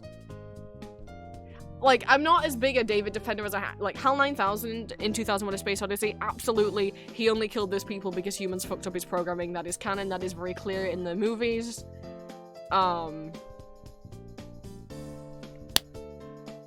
Whereas with David, oh, you've only seen the first 2 Alien movies, and I haven't seen the first 3 Alien movies. I've just seen Prometheus and Covenant. I haven't seen the new one either.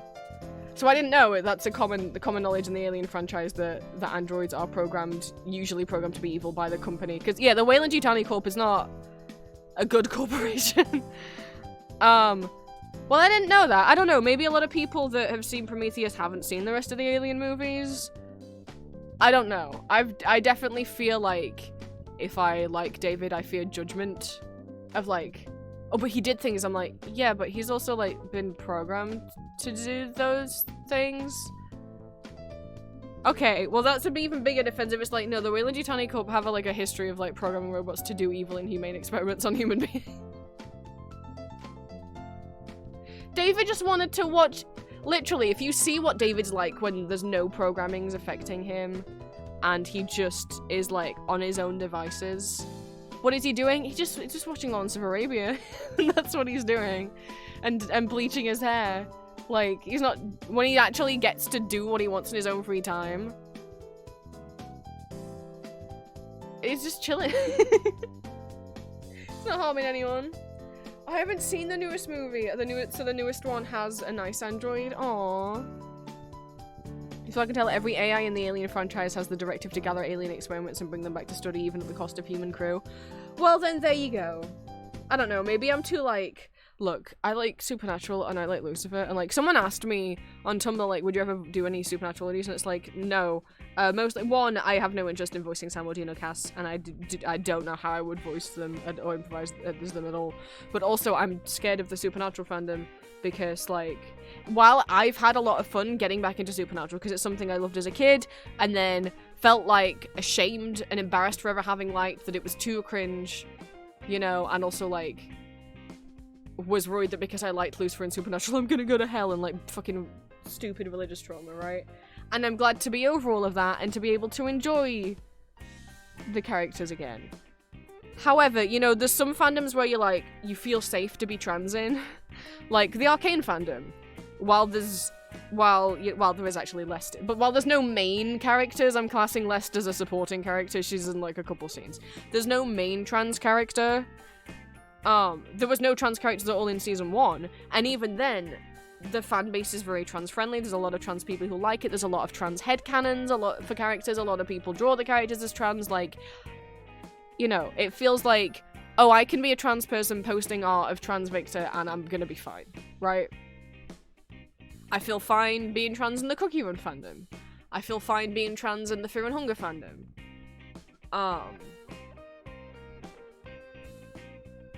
I don't feel fine being trans in the Supernatural fandom. There's very little trans headcanons, trans fanart, trans fanfic. And not only that, I have seen other people who like Lucifer or who ship Lucifer with Sam get harassed. But Lucifer's evil, and he tortures Sam at one point in the series. It's like, they're not real. Man, you people wouldn't last 2 seconds in the Hannibal fandom. So like, I have a Lucifer Not Safe for Work drawing that I drew a while ago that is like a whip that I didn't finish because I'm too scared to post it in case people are like, yeah, no one's good in Supernatural. Like, Sam and Dean kill people and have done bad, you know. Both of them have done bad things. No one in Supernatural comes out squeaky clean. I was like trying to be like, is there an exception? Is there like, apart from, you know, Samandriel's the exception. No one remembers him. Poor guy.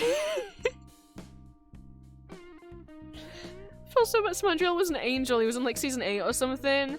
He like, the most of the time you saw him, he had like this like Wendy's like fast food kind of uniform, like this white and red striped shirt and like a cap.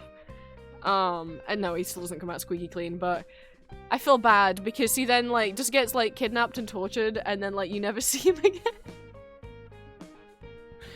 He's like, people used to like make jokes about like him and Adam being like the characters that the show forgot all about. No, I retract my answer. I don't know, I don't remember Kevin doing anything.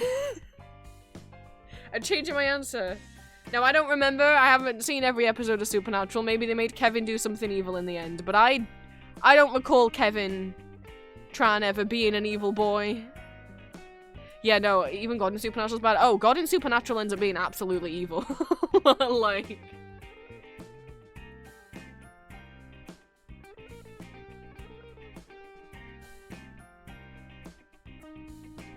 But... yeah, for some reason Lucifer seems to be this exception, and maybe... I don't know if this is because some people who are into Supernatural are also religious, and then therefore liking Lucifer's too far. I don't know. I don't know. Because frankly, I feel like there's meant to be bigger bads in the show than Lucifer.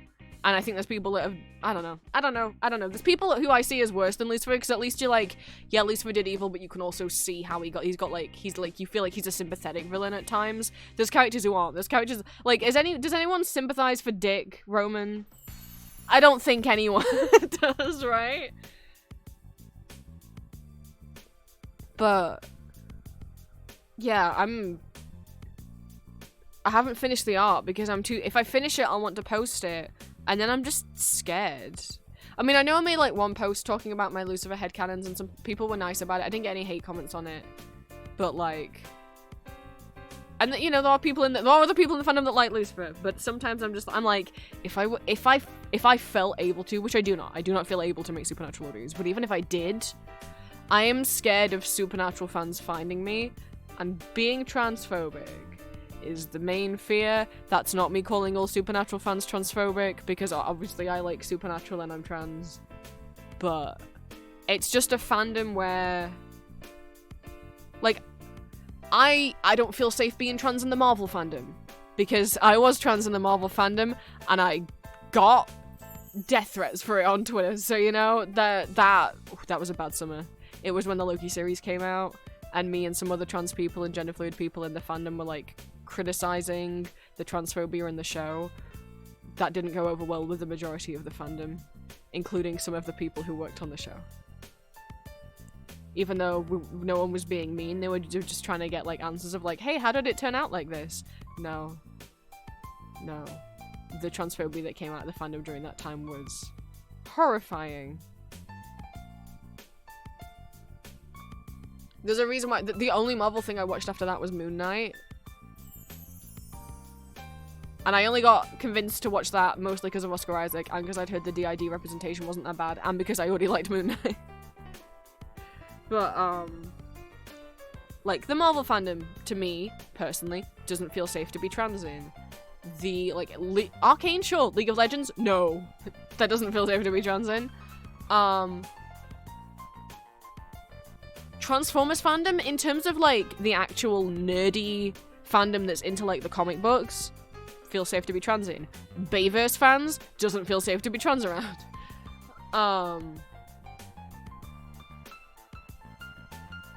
I've experienced some transphobia being a trans person in the Andrew Lloyd Webber Phantom of the Opera musical fandom.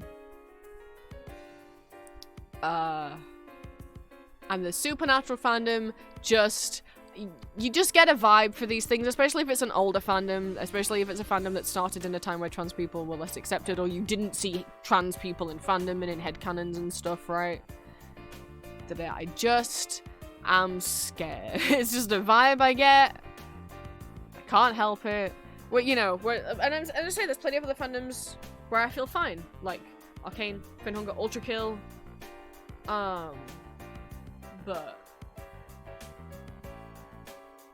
yeah. Supernatural's not one of them, sadly.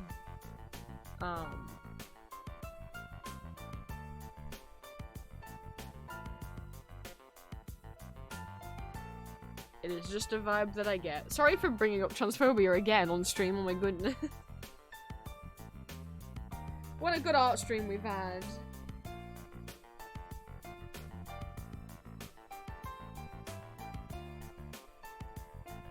Well, I don't think Julia's ready yet because she hasn't had brekkie. Unless she wants to have brekkie with me. Ow! Ankle.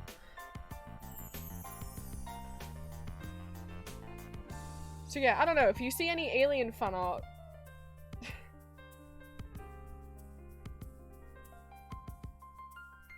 I guess if I'm gonna do a full... What I would normally be like if I'm fully like, hey, look at these people, is I would be like, here's some videos, but I don't know how well my computer's gonna... I just genuinely, Alien Covenant, genuinely, did you think that the David has replaced Walter was genuinely gonna be a plot? Was it, I mean, I get, were there people who like actually gasped at the end?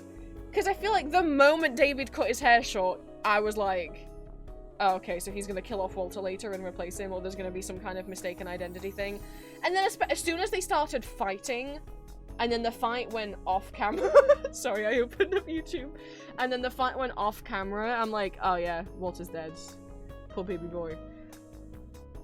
Oh my god, one other thing I want to say, because YouTube's been recommending me videos. Next to Normal has a pro shot, and it's out, and there's new people getting into Next to Normal, and I'm so happy. Oh, that makes me so happy. Next to Normal's a musical. I've loved the original Broadway cast album. It was on Broadway in, what, like 2009 or something? And then it didn't get a London transfer, a London production, until 2024. Big gap.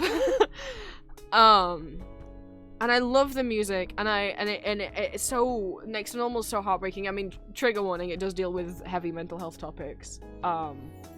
It is about a woman with bipolar, and her husband and her daughter grieving the loss of their son, who died like 16 years ago when he was a baby.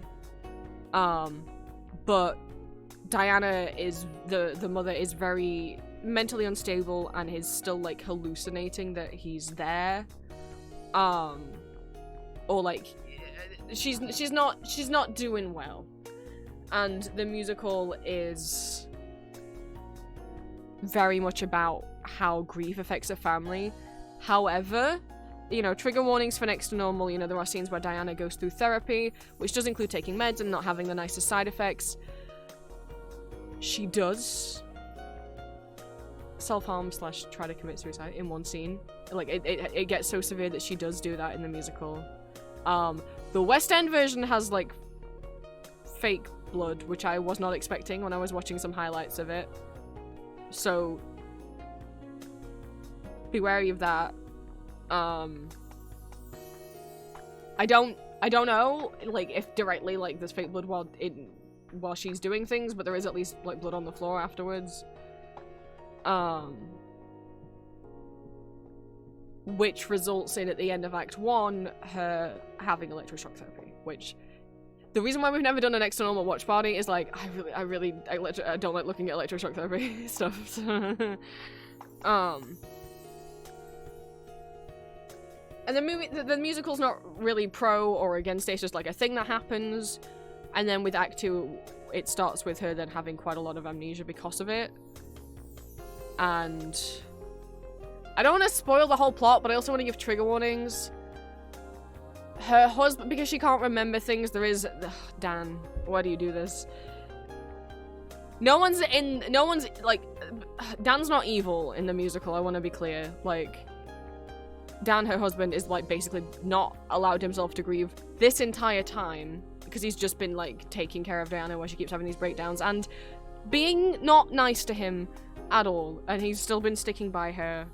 But after the amnesia, he does then lie to her, like, not only, like, things like pretending like their wedding day went perfectly, even though it was, like, rainy and it didn't go to plan, and also doesn't tell her about the dead son, and Diana just lets... And the thing is, and the therapist is very much like, Dan, you gotta, like, you've told her, right? Like, how is she taking it? Dan hasn't. until Diana eventually, like, remembers and has, like, another breakdown. Like, it's very much... It's heavy. But it has gorgeous music, and it's very emotional. It's, like... Because Gabriel, their son who died as a baby, is in the musical as the 16-year-old, 17-year-old, 18-year-old that he would have been had he not died. But only Diana can see him. It's up to you whether you interpret Gabriel's presence as Diana's hallucination, as a manifestation of grief, or as a literal ghost.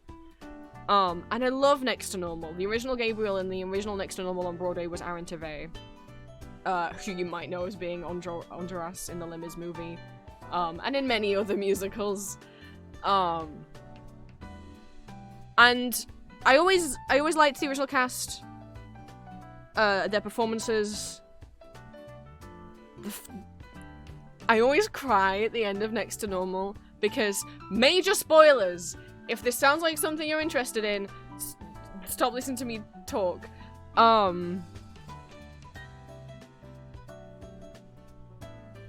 The plot twist at the end with I'm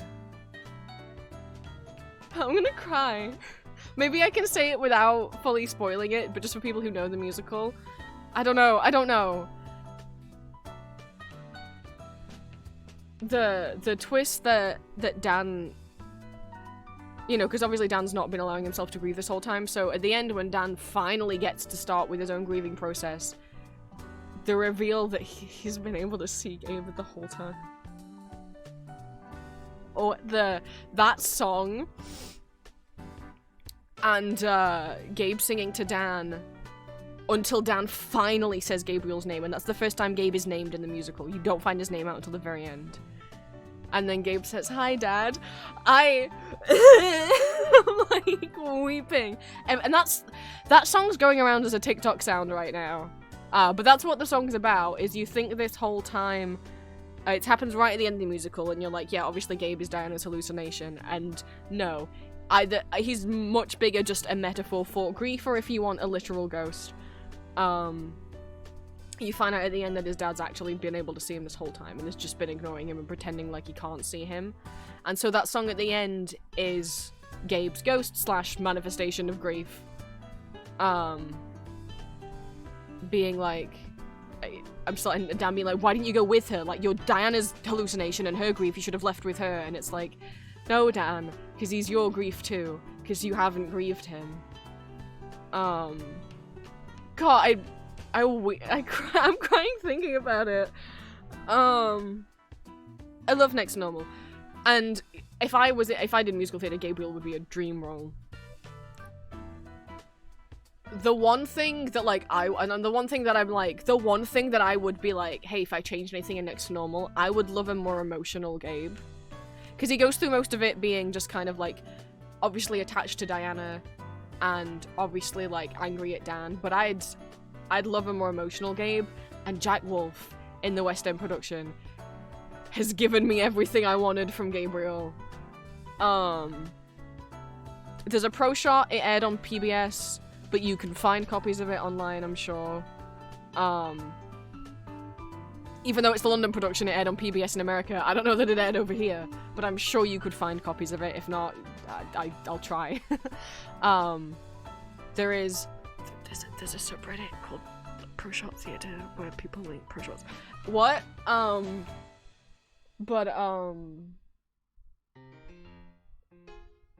I was watching, like, I got recommended, like, someone's favorite bits from the Next Normal Pro Shot, because the Pro Shot just recently aired, a lot of people got into it, like I said, like, the Who I Am reprise is going around TikTok. Oh my god, Jax Gabriel fully gets emotional, like, breaks down crying at multiple times. And the bit they added on the end, where he also tries to reach out to Natalie, and Natalie can, like, almost sense him, but, like, doesn't fully... And she comes in, and, like, she's like, I guess it's just the two of us now, Dad. And he's like, and you see Gabe be like, no, Dad, like, with his eyes, just like, tell her I'm here. And Dan just goes, yeah, no, it is. And then Gabe just starts breaking down crying, and I'm like, oh no, this is worse. And by worse, I mean better, but I mean worse for me. I'm gonna cry more. But we've never done a watch party for it, because one, I don't have the best bootlegs of the Broadway production, and also I don't really want to show the Broadway production because of one of the actresses in it. Don't really want to.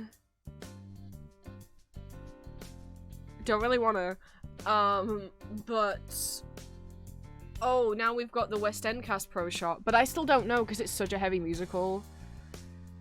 I personally feel like I'd skip through the shock therapy scenes if I watched it on my own. I don't know how fun of a watch party. I mean, if you guys have different opinions, if you guys are like, no, that might be a nice watch party, because like Elizabeth has a character commit suicide in it, you know, like Elizabeth has heavy mental health topics.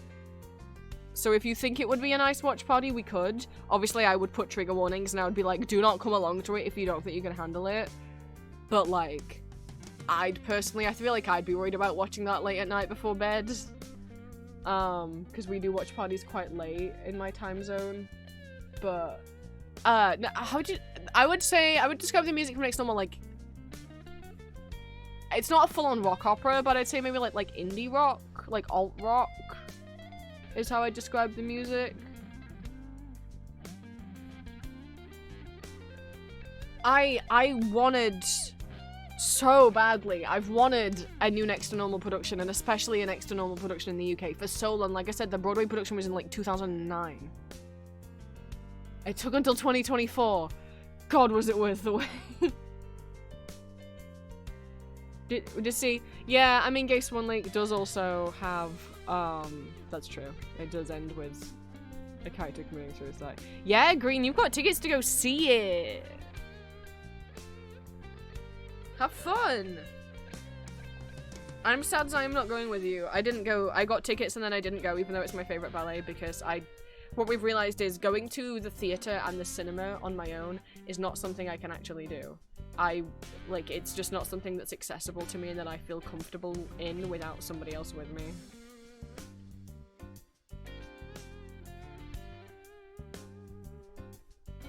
Anyway, I brought that up because I opened YouTube and Jack Wolf's silly face is right there. Also, I laughed because, oh, Game Grumps, the new Power Hour's up. They're eating, I can't believe they're doing this. They're eating every item on the Burger King menu, I guess. I can't believe they're doing that.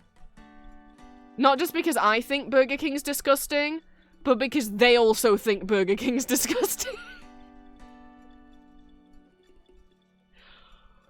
Oh, that's not gonna go well. I'll be surprised if they like anything. When they did the tier list, when they had loads of different kinds of chip, like potato chips, crisps, there was like a Burger King flavored crisp, and it was the most disgusting one on the list. They put that all the way down. Oh boy. Well, it's called Burger King menu tier list, and then in parentheses, it all sucks. Although, what was funny once, they have an old video, it wasn't a Power Hour, but it was a live action video, where they had like burgers, nuggets, and fries from 5 different fast food places, and Ali didn't tell them which one was which. It was like McDonald's, Burger King, Wendy's, Jack in the Box, and Carl's Jr. And they had to eat them and guess which one was which restaurant. And what kind of burger flavor? It was like Whopper flavored. Oh, they said it was disgusting. And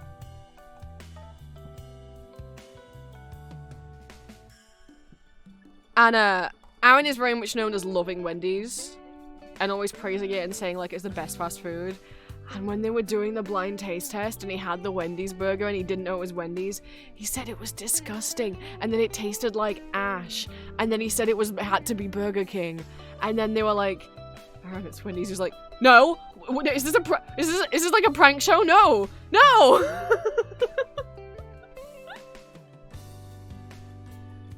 Like, he likes Wendy's so much. Wendy's like did a video where they like brought him like backstage to the kitchen and was like, here's how we make burgers, and then that happened. Like, oh no, not the Wendy's boy. Also, there's another new Downton Abbey movie. This one's called The Grand Finale. Don't they always say that whenever they do a Downton movie, they say it's gonna be the last one? It's never the last one. When has it ever been the last one?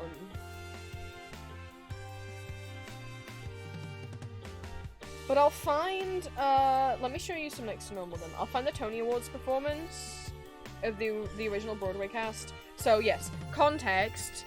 Gabriel is there.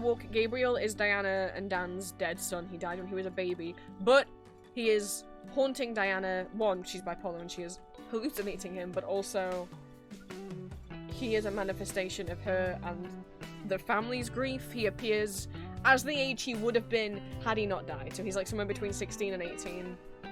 You can also interpret him as a literal ghost in a way if you want. I like that, but I like that this Gabriel is more emotional because I do like... Because the idea that he is, and you may be like, but in the first act, he convinces Diana to maybe, like, do things to herself that might not be good. Like, yeah, bear in mind, he's a child who died when he was a baby and he just wants his mother. Like, he's like a ghost of a child who's now somehow in, like, now somehow kind of an adult, or at least, like, an elder teen.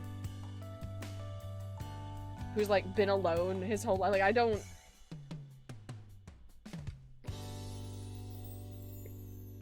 I can't judge how his brain works. I'm sorry, I didn't know they'd filmed a pro shot.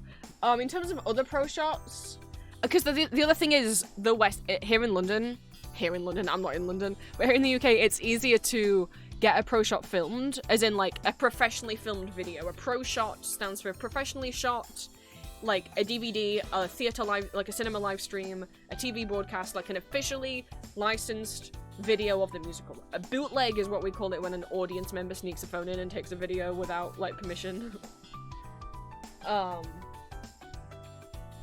So there's like rules with Broadway theatres that make it really hard to do pro shots, but in the West End it's a lot easier. So like we have the Heathers pro shot was from the London cast. The next normal pro shot is from the London cast, and the Hadestown pro shot. I don't know when it's coming out. I'm so excited. They flew out the original Broadway cast to come and perform in London so that they could film a pro shot of the original Broadway cast. Because they literally couldn't get permission to do it while they were on Broadway. So, oh ho ho. I'm so excited for that.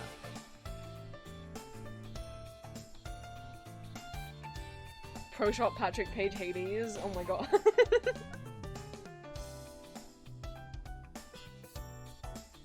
But the King and I pro shot is from London. The Anything Goes pro shot's from London. The 42nd Street pro shot's from London. The Titanic musical got a pro shot last year from London, or from the UK.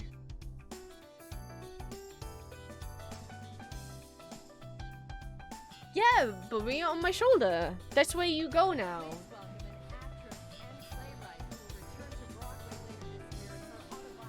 So I also want to show, like, I genuinely... Is that Carrie Fisher? That's Carrie Fisher. So also... I think the West End performances are better. Like, there's a line in here where Dan goes, "Can I touch you?" Right? And he's angry because basically at this point, it's not like that. It's just like, because Diana is so in her grief and he's just trying to take care of her all the time that sadly it has also meant that their daughter's gotten neglected.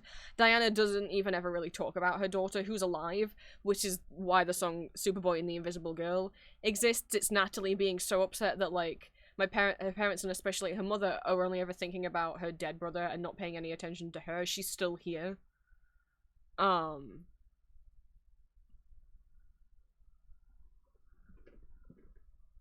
But I love the acting choices. I like the West End acting choices more. Because the Can I Touch You? Dan's more angry here. And it's just like, when he's saying, "Can I touch you?" "Can I comfort you? Can I hug you?" Like, I don't know how to make you feel better. Like, every time I try and help you, you push me away. Like, I can't even, like, hold your hand.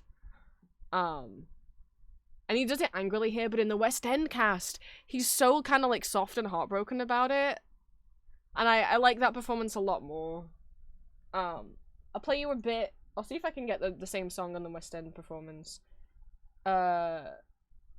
I don't want to talk about who's playing.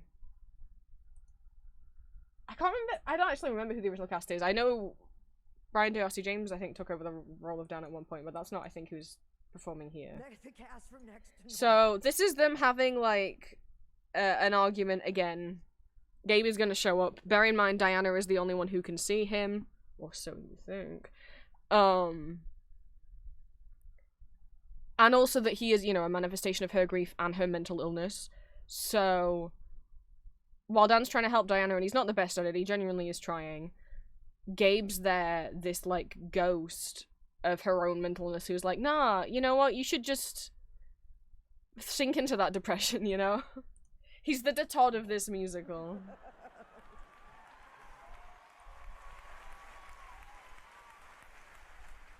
Diana, look, I know this is hard.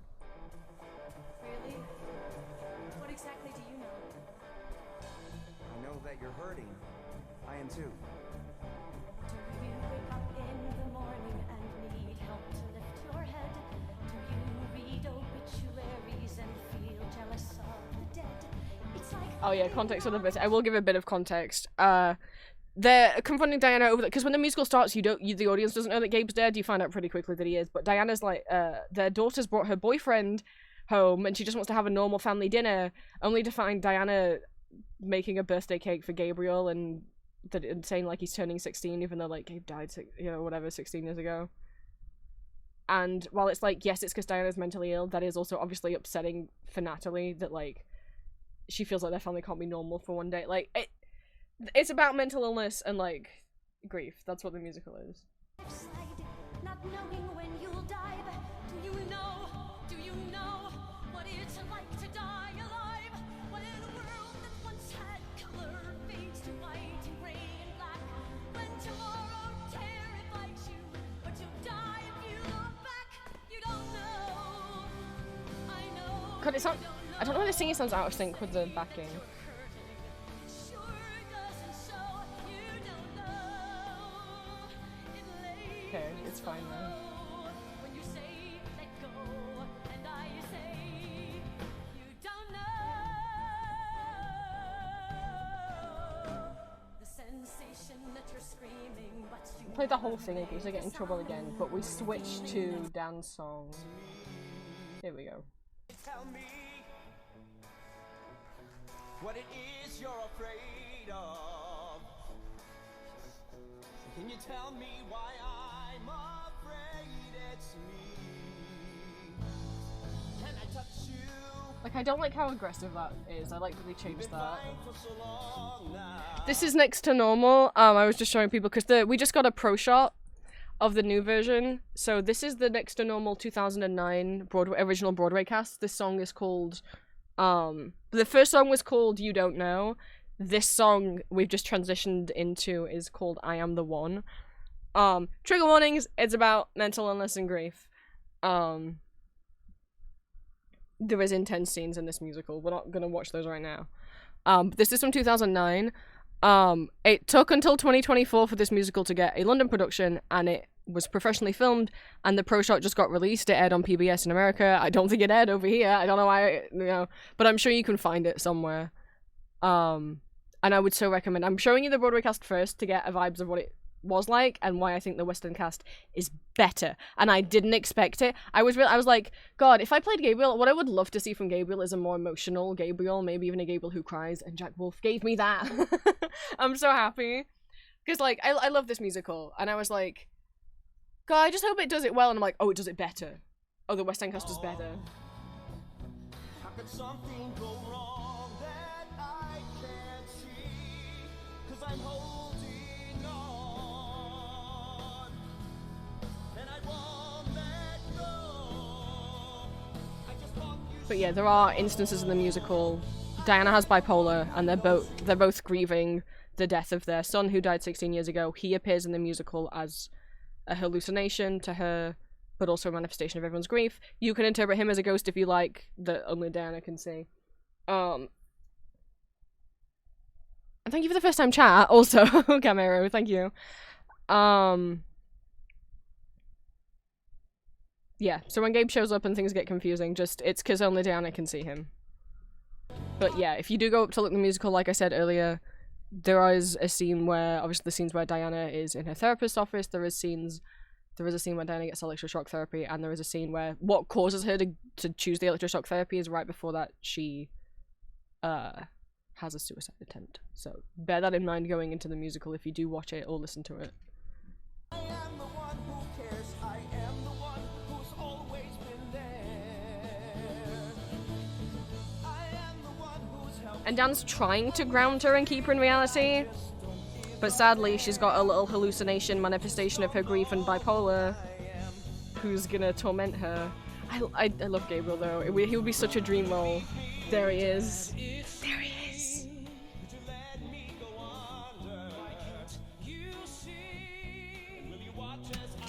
And like I said, this is so much, it's so much harder on a rewatch when you find out the plot twist at the end.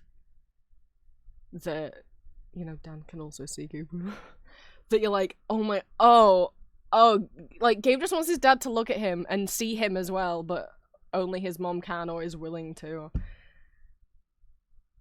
It's just why, like, I feel like Gabe is more than just a hallucination and a manifestation of grief. I feel like a little bit of it is like he's actually a little bit of like a ghost spirit thing. I don't know. That's my interpretation.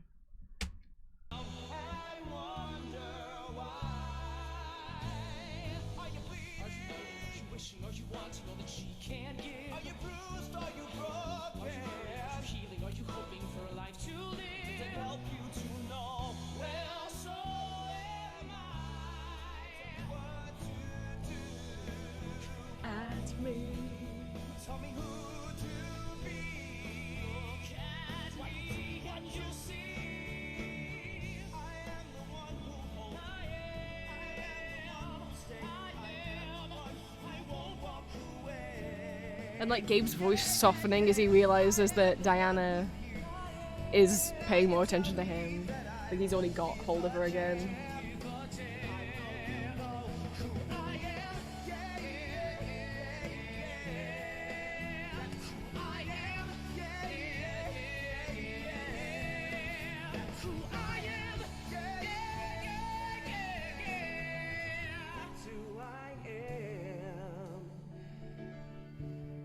Cause I'm holding on. Say you hurt like me. You say that you're you don't know.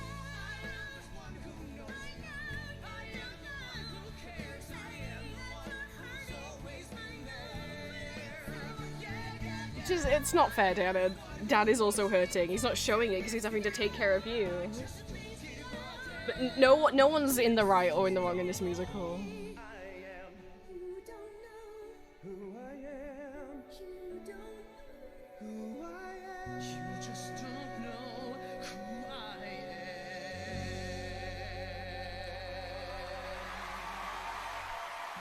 That's the original Broadway cast. Let me see if I can find clips of the West End cast. And then we'll end stream if Julie is ready for me.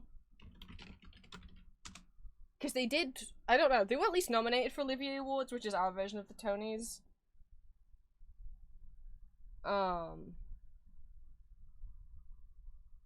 I can't believe I didn't expect a production of Next to Normal to actually make me laugh, but there's some funny moments in the My Pharmacycle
just very cut up into little pieces, which is a shame.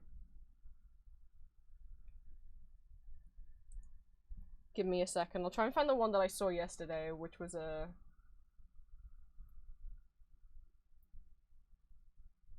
not as chopped up into little pieces and was longer clips.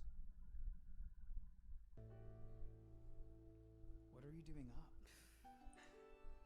It's 3:30. It's the Sabbath. I don't. This is like a clip compilation of.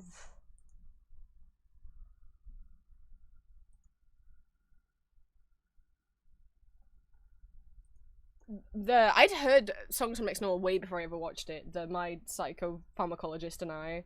There's an animatic on YouTube that had a lot of views. I'd heard that song very much. And there's parts of the song that it's like parodying my favorite things from The Sound of Music, but with names of drugs.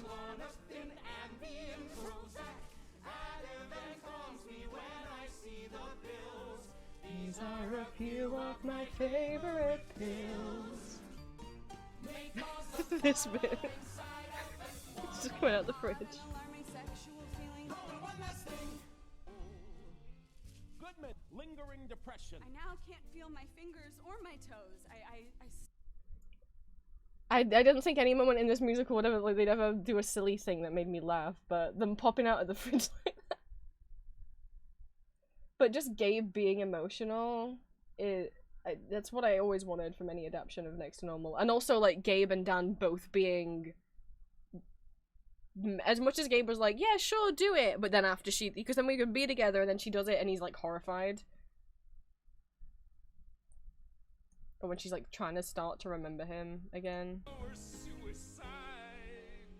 I said there'd be fake blood. Aftershocks remain. You wonder which is worse. This song's gorgeous. To me, the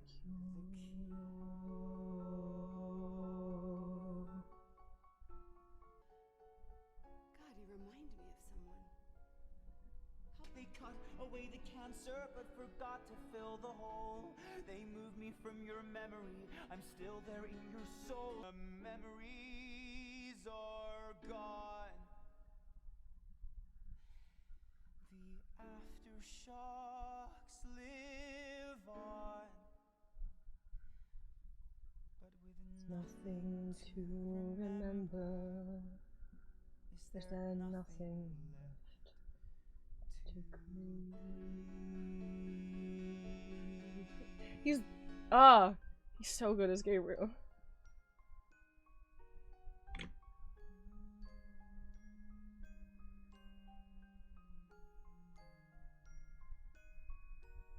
Because Aaron Tvei's Gabriel is just very much like he's happy with Diana or he's angry at Diana, then he's a bit emotional at the end, but he never full-on sobs. Jack as Gabriel really does full-on sob quite a few times. I am more than memory. I am what might be. I am mystery. This is one old game that I can play so well. So alive. Also seeing Dan's reaction with the knowledge of how the musical ends. Wiring was somehow almost fiery. It's never in my brain or in my blood, but in my soul.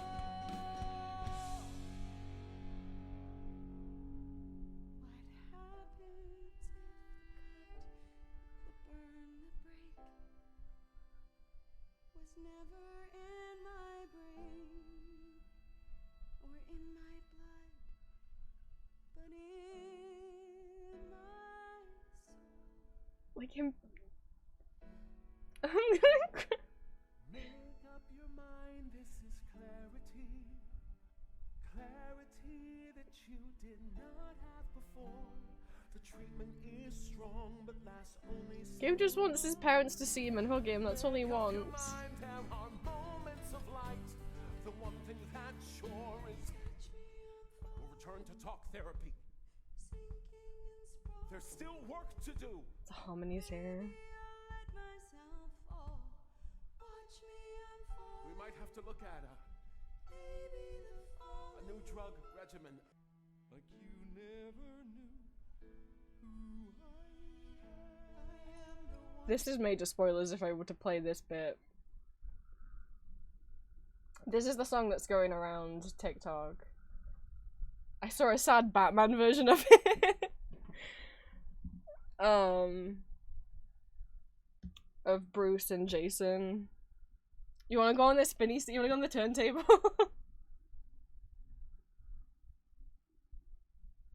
This is the bit that wrecks me. This is the bit that it wrecks me if I just listen to the audio.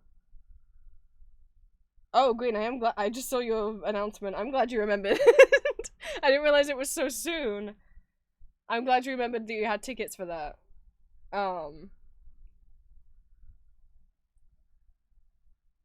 don't want to press play and completely spoil the musical for you. I mean, this is not all of it. But,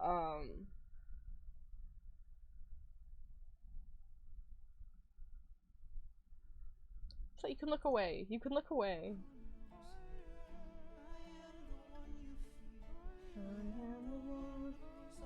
He's like, but Diana left, why didn't you leave with her? Because he's not just Diana's grief, Dan. He's everybody's grief. Heard that I'm not worth it. And again, no one said his name the whole musical. The audience doesn't know. He just wants his dad to give him a hug.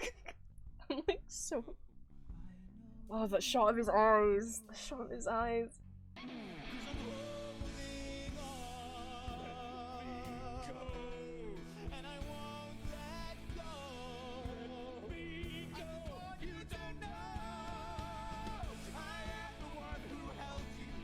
I am the one who cried, I am the one who watched all you die. Cause you know, Dan literally held baby Gabriel when he died, but Gabriel's been haunting Dan and watching him, like, metaphorically kill himself over just not having a life anymore.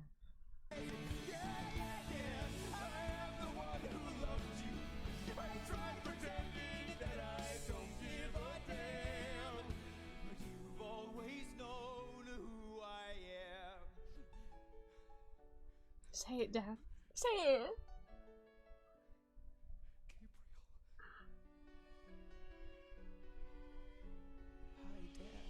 The hi dad is what breaks me into tears every single time. Dad? What's going on? Where? He was so close to getting that hug. Just give him a hug. It's just me and you for now. God fucking damn it!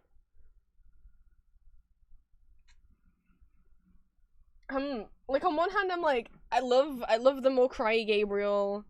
I love him trying to also connect with Natalie in these last moments that I'm not gonna show you because spoilers. But god damn it, the Broadway version at least let them hug. I'm so upset. But the point is yeah, like Dan and Natalie haven't processed their grief yet. And as a lyric that Gabe says in the musical, until you name me, you can't tame me. Until they acknowledge it. Until they acknowledge Gabriel, they can't start to move on.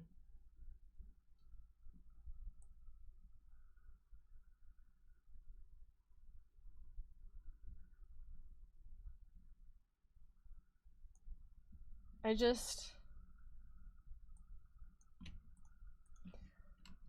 was like, I already really like that role, and I'm like, I like Gabriel even more if, like, he cried. Oh, now he's crying all the time.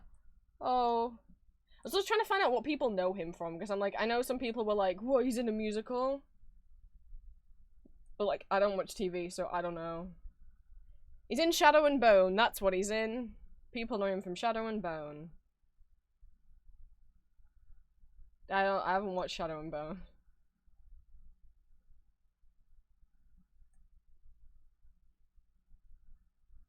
But that'd be what people know him from.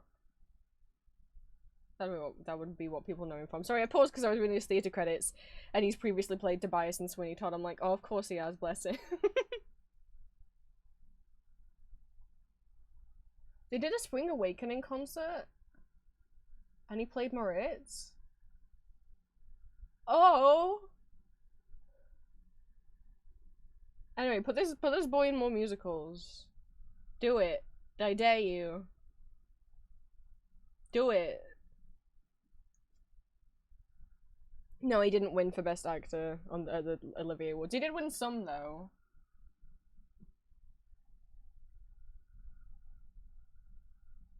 But not some other awards for that performance, but not the Olivier. Well, I hope Julia's ready for me. I'm gonna go see Julia now. Sorry this became a ramble stream. I really thought I didn't have much to talk about. I knew it wasn't gonna be a long stream. This is probably long to some people. Long to me is like 6+ hours. But I didn't expect it to be a ramble stream, because like, I'll show you guys on Friday. But yes. Should be streaming on Wednesday, might stream tomorrow, I don't know. I don't have a strict stream schedule anymore. You'll just see me whenever you see me. Deltarune comes out on Friday? Thursday. So whenever I next stream after Thursday will be the start of replaying Deltarune Chapter 1 and 2. And then playing for the first time Chapters 3 and 4. Toby put out a Deltarune guide in case you forgot how to play. I was like, I remember how to play, and then I was reading it, I was like, this is actually helpful, because they're changing how some of the save file stuff worked, because I'll be honest, it didn't work for me. I played Deltarune 1, Chapter 1, on the original first download for it that was just called Deltarune, and then when Chapter 2 was released and they re-released Chapter 1 and 2 together, it had no way of knowing if you'd played Chapter 1 previously. Like if you just went in and played Chapter 2, and I just went in and played Chapter 2, didn't realize there was extra special stuff and Easter eggs if you'd played Chapter 1, so went back played Chapter 1 on that game, and then replayed Chapter 2 and it still didn't sense it, and I was like, great. But it looks like on the new version, let's say on the new chapters 1, 2, 3, and 4 that's coming out on Thursday, if you play Chapter 1 and then you play Chapter 2, you can choose for it to either draw from your Chapter 1 save file, in which case it will retain all of the money that you had on you, the items that you had on you, whatever armor you were last wearing, plus whatever enemies you've recruited to Castletown. Or you can choose for it to not do that, and just in which case it will generate some random armor, no money, I think no items, and a random amount of what enemies you have recruited. In terms of, for people who aren't aware with Deltarune, it is different from Undertale. There's not a clear pacifist genocide mode. However, in terms of like, Toby has said previously that there's no, like, pacifist and genocide ending, and depending on whether you kill or spare the random enemies you encounter won't change the plot. However, I don't know, to me it does. Even if it isn't going to change, one, that I feel like that could change. Toby could decide in the end you are going to get a different ending, but also, like, I mean, it does change the game somewhat, because those people will be dead. And also, what about Snowgrave in Chapter 2?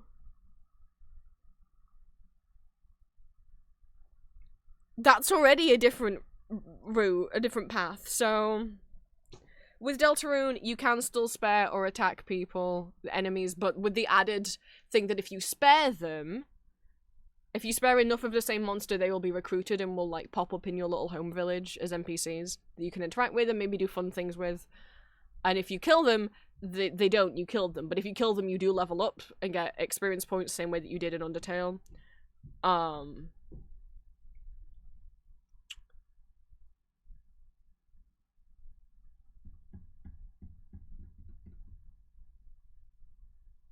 I will obviously be doing, like, a pacifist route, even though it's not called that in Deltarune, that's what I'm calling it. I'm still going to be doing a pacifist route, which may be harder, but that's what I'm doing. For people who don't know what Snowgrave is, an alternate route in Chapter 2, where you can make one of the characters do this, like, magic move that does, like, kill people, but as you do it more, it, like, breaks her fucking brain and starts to make her, like, maybe evil, maybe brainwash, who knows. That's a thing that exists in Chapter, or you can make her never do that and just make her spare people and then she's fine.